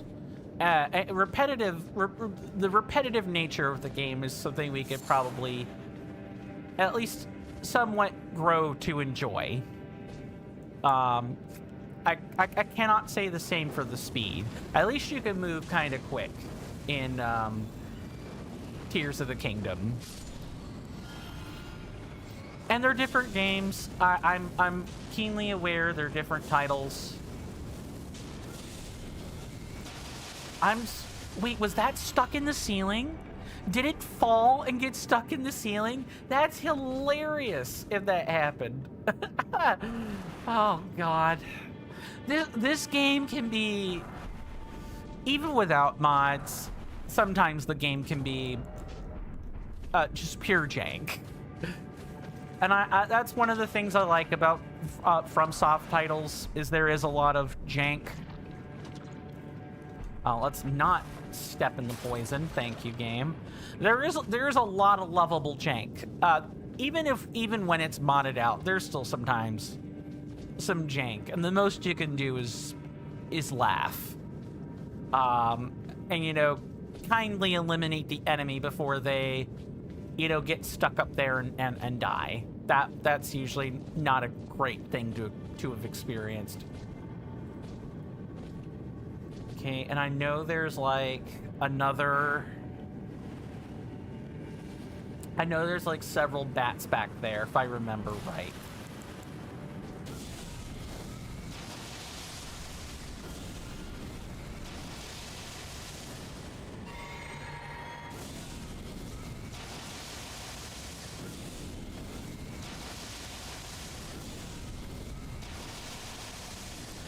This spell right here, Flame of Frenzy, is like a really good early game spell. It's extremely useful. We have problems with bats or rats in early games, and this just in the early game, and the spell kind of just solves all that for us. I have been thinking about making an earlier trip down to the Weeping Peninsula just to get it because of how good it is early. Like even though I've been like taking notes, right? I'm always thinking like this is how my challenge runner brain works. While I'm doing something, I'm always thinking about, well, what if we changed our approach so that we were doing this instead of that? Would that approach be any better? Would that be perfect? And the Flame of Frenzy, getting it doesn't screw up any quests. As long as you talk to Arena beforehand, you're completely good to go. That's the only thing you can kind of screw up. And it's really not even it's only a big deal in all content. It's not really a big deal somewhere else. Sorry, I'm kind of rambling. Today's Monday, isn't it? Tuesday. Too early to talk about the weekend, I suppose.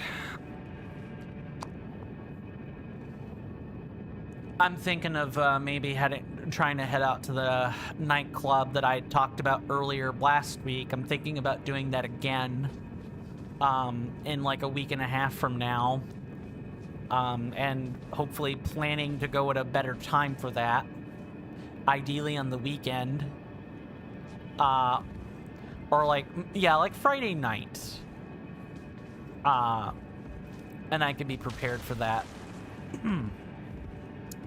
Mr. Tension says, you heard that, Mr. Coin? Yes. Oh, hell, let's not do that.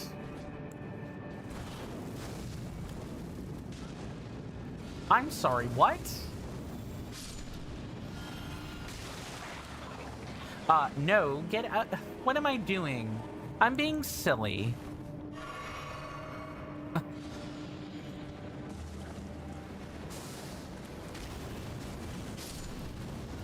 I'm not sure I have enough flasks to combat this boss. I feel like I'm a little slightly under the curve for that.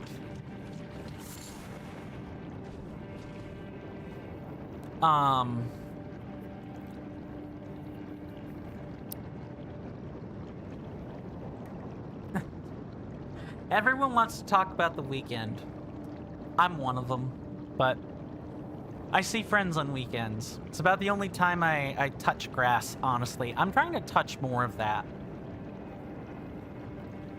I'm trying to touch more of that this year. I think this year and like last year is kind of marking the start of not only, you know, dead internet. Being on the internet is not really good for you in the long term, but also it is the year of we're all getting back to some amount of the basics, where it's like humans need social contact, or there are like huge problems. There was a rather interesting article or post I was reading.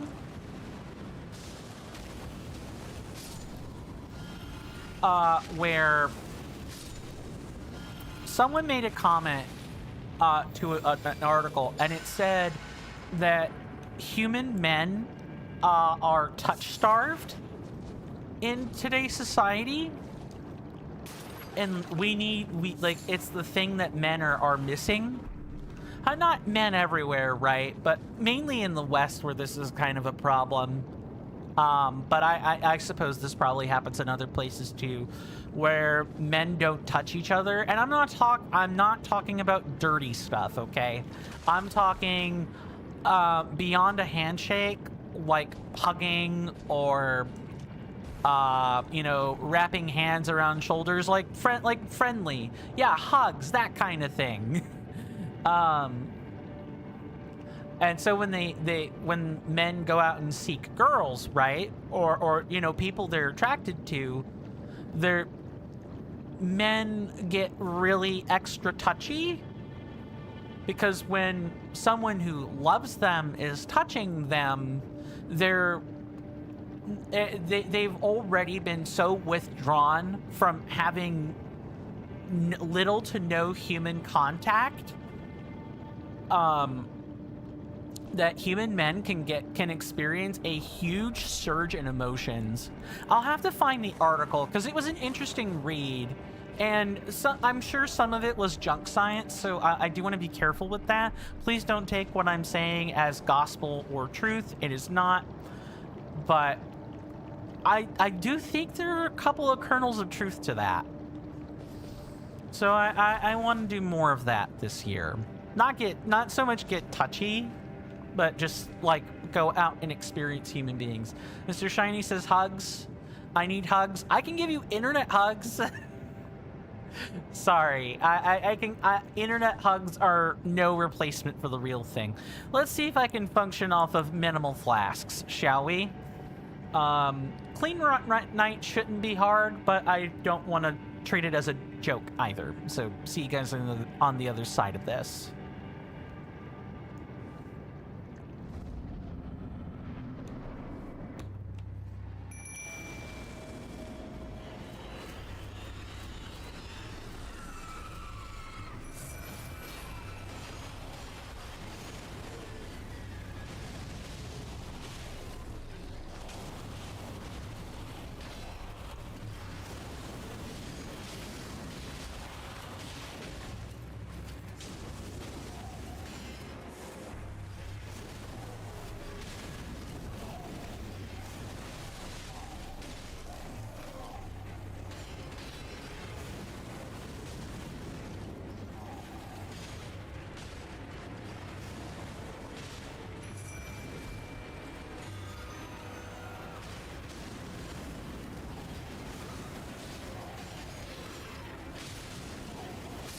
There we go.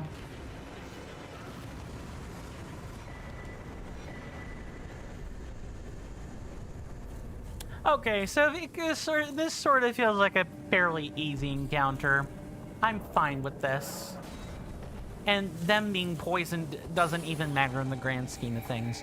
Mr. Shiny says it certainly works when it comes to you. You grew up in an environment where you were supposed to toughen up. You got, yeah, I hear you on that.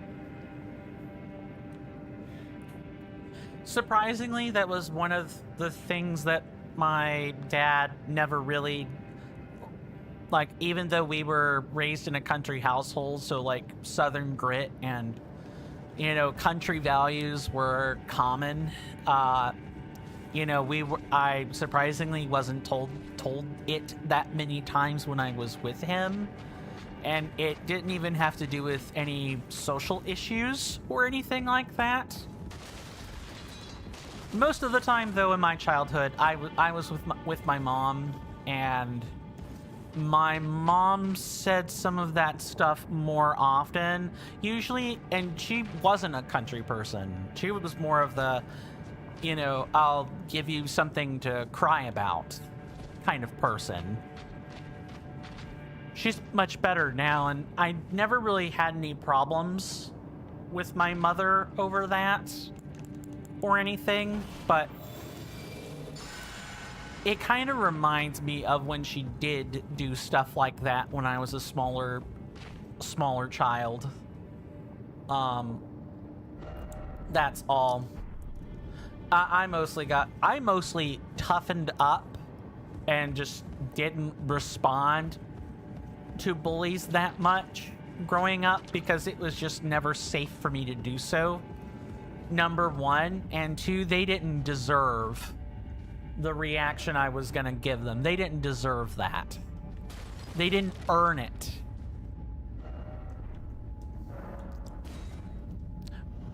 Maybe that's pure spite. Maybe not. I don't know. Thank you to Kick CX for banning bots. Out, 2 of them, and two bots, 1 chat room. Wow, what a bargain. Angie Philosopher says, get bullied. Yeah, exactly.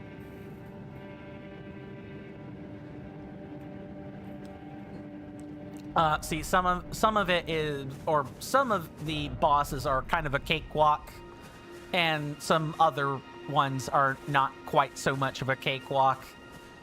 It all just kind of depends on what you have access to. One complicated thing we kind of do have to get the, we kind of do have to fill the codex for is the crayfish. Yeah, we gotta get that at some point, and it's better to get the crayfish, codex entry earlier rather than later when there are gimmicks based on where you find them at.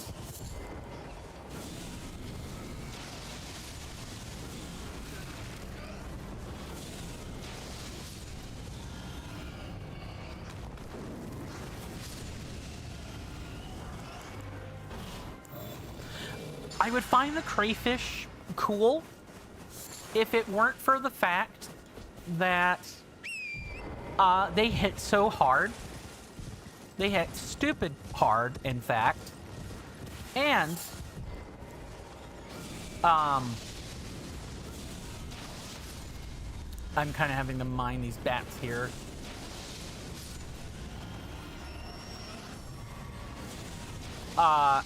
You know, they weren't annoying to fight. Mr. Shiny says, you think the world should normalize showing the weaker side of oneself? I think so too. I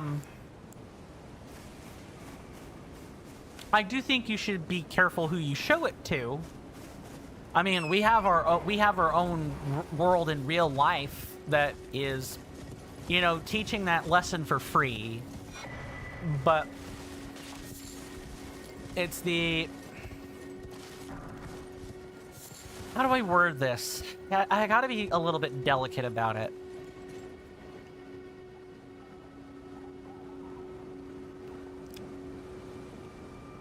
There's a difference between getting sappy and expressing yourself. I think there's a difference between showing your emotions and who you really are, like, not needing to wear a mask in the first place, and wearing your emotions on your sleeves in a really unhealthy way that just makes those emotions everyone else's problem. That's usually what this discourse kind of boils down to, is other humans don't want each other's emotional problems, but are very happy to get upset when people complain, well, why aren't you showing us the real you?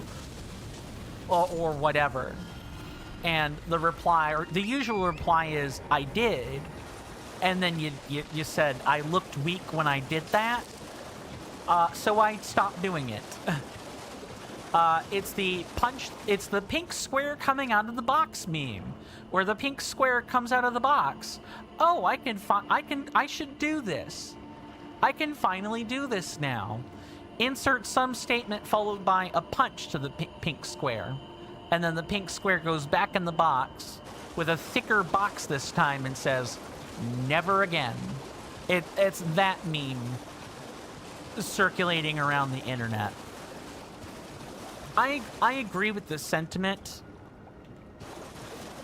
I just don't know if this timeline, this particular moment in time, is necessarily the best time to do that.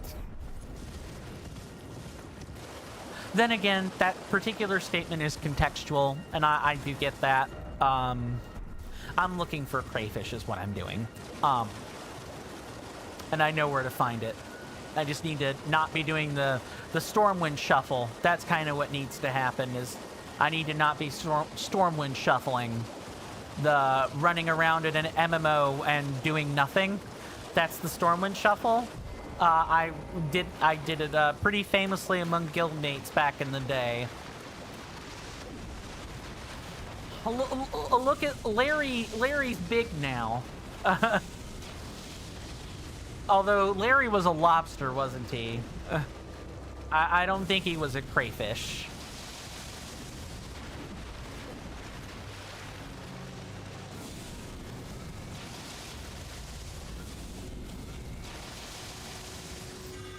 This thing would kind of be cute if it weren't for how hard they're hitting me right now.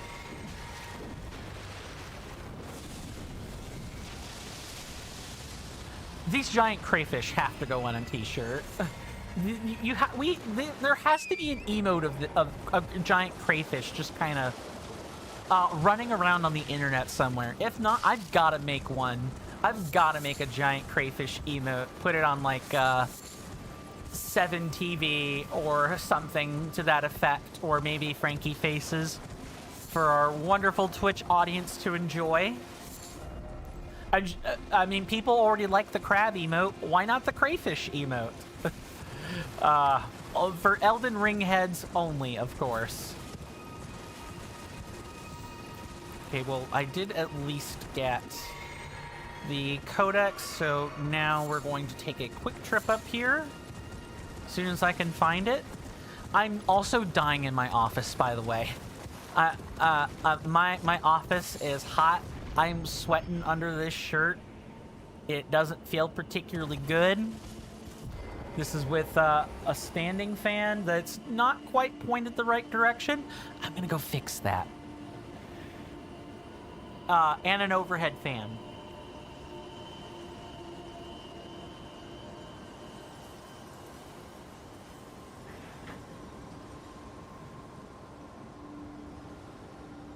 The folks I live with keep my house at 75 degrees Fahrenheit. I'm cooking in my office. I feel like I'm cooking in my office. I have to go into my bedroom and turn on the window unit to get any kind of relief.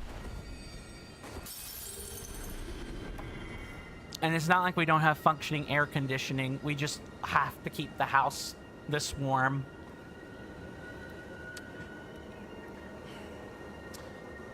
Or my dad's blood doesn't circulate properly. Homeostatic dysfunction, everybody. I don't blame him for that or anything, just... People are wondering why I'm rubbing my head and it's only March. That's why. Summer is... It's not as brutal as the people in Germany have it or anything like that. I'm in part of the states where our summers are hot and humid a lot. We can, in fact, reach 95 or 100 degree temperatures. Sometimes I have had periods where it's been like 103 where I live. It's really bad, but it's not as bad as the desert. It's not as bad as, you know, Death Valley or the Arabian Gulf states. But I hope that doesn't mean I can discount my ability to complain. Sorry, I'm rambling. I'm rambling. The heat is cooking my brain, my lovely senators and inductees. That's what it's doing. Very, very slowly. Oh yeah, we can pop runes for this. Hang on. I think we'll have just enough time to make it to the site of grace. I think we'll have just enough time to do that if I'm not, you know, hesitating or idling unnecessarily. Let's use one of these. But to wrap up what I was talking about when Shiny said that he thought the world needed to or should normalize showing the weaker side of themselves. I do agree with that. I might sit and play devil's advocate, or I might pipe in with my own personal experience on why I think that might not ultimately work out. I do agree with it, and I do want to try to make strides so that we can do that in this world. I just wish the perfidy of men, as in humans, didn't exist. I wish people didn't feel the gumption to lie and do things to service the lie. I wish people weren't so xenophobic. It's coming back in style, in air quotes. It's coming back in style, although it never really left Vogue magazine either. I wake up in the morning, and as mad as I make myself about what's happening in the world, I try to remember to be an example for my own audience. I should mark these because these are different men. These are different soldiers. There's this one here.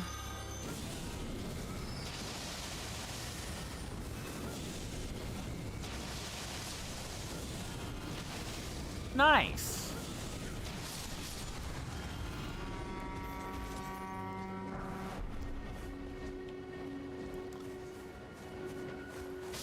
And I do hope I inspire people to at least talk about the stuff that's bothering them.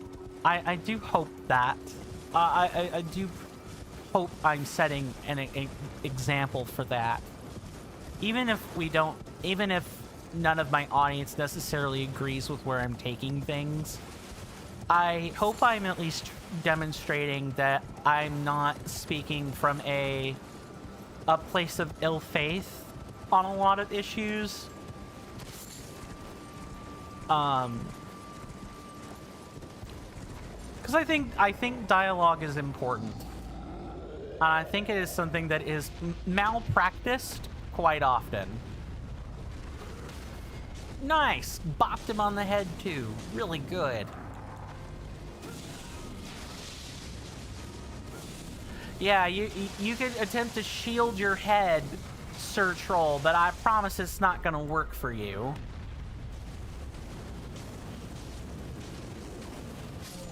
Perfect.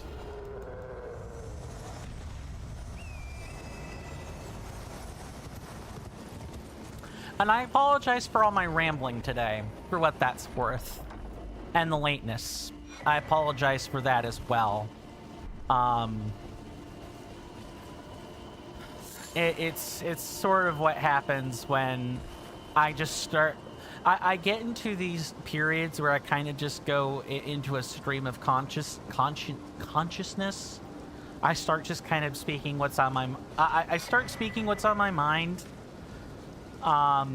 Even if it's not necessarily something that a stream should be hearing.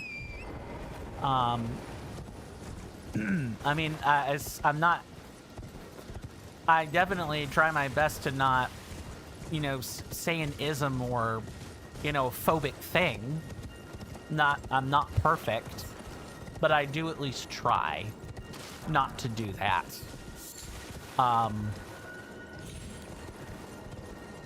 But sometimes when I'm rambling, I can say things that are probably best kept in my head for one or more reasons.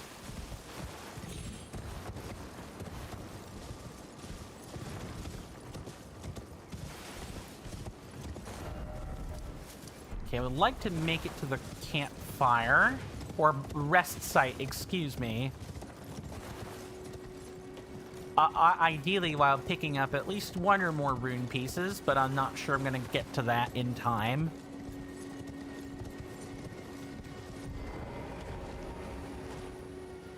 Oh yeah, these things. You can kill them in one shot, by the way.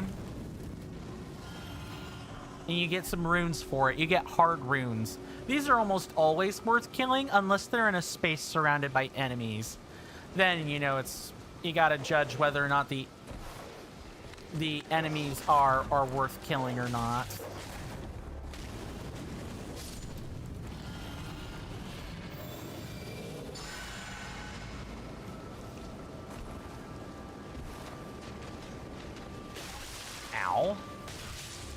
the hit stun on these arrow shots is crazy.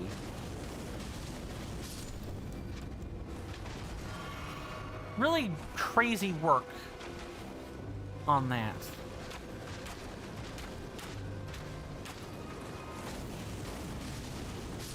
Them shooting with 4 arms would be cool if they didn't hurt so much.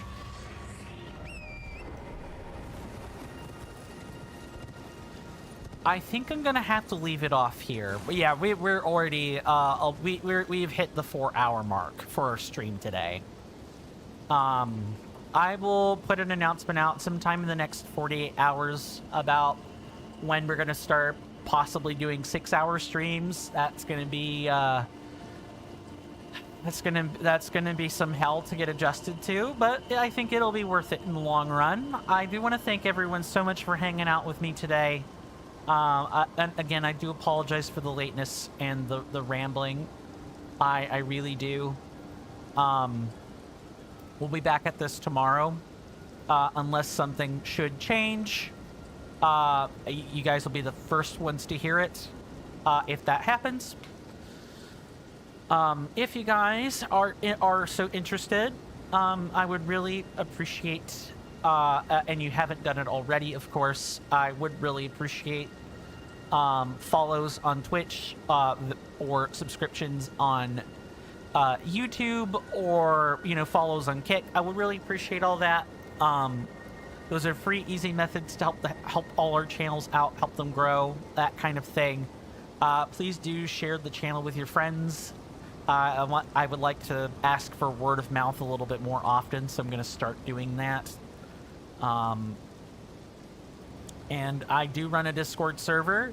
I will also eventually be running a Stoke Chat server as well. I will put the links to that in the chats right now.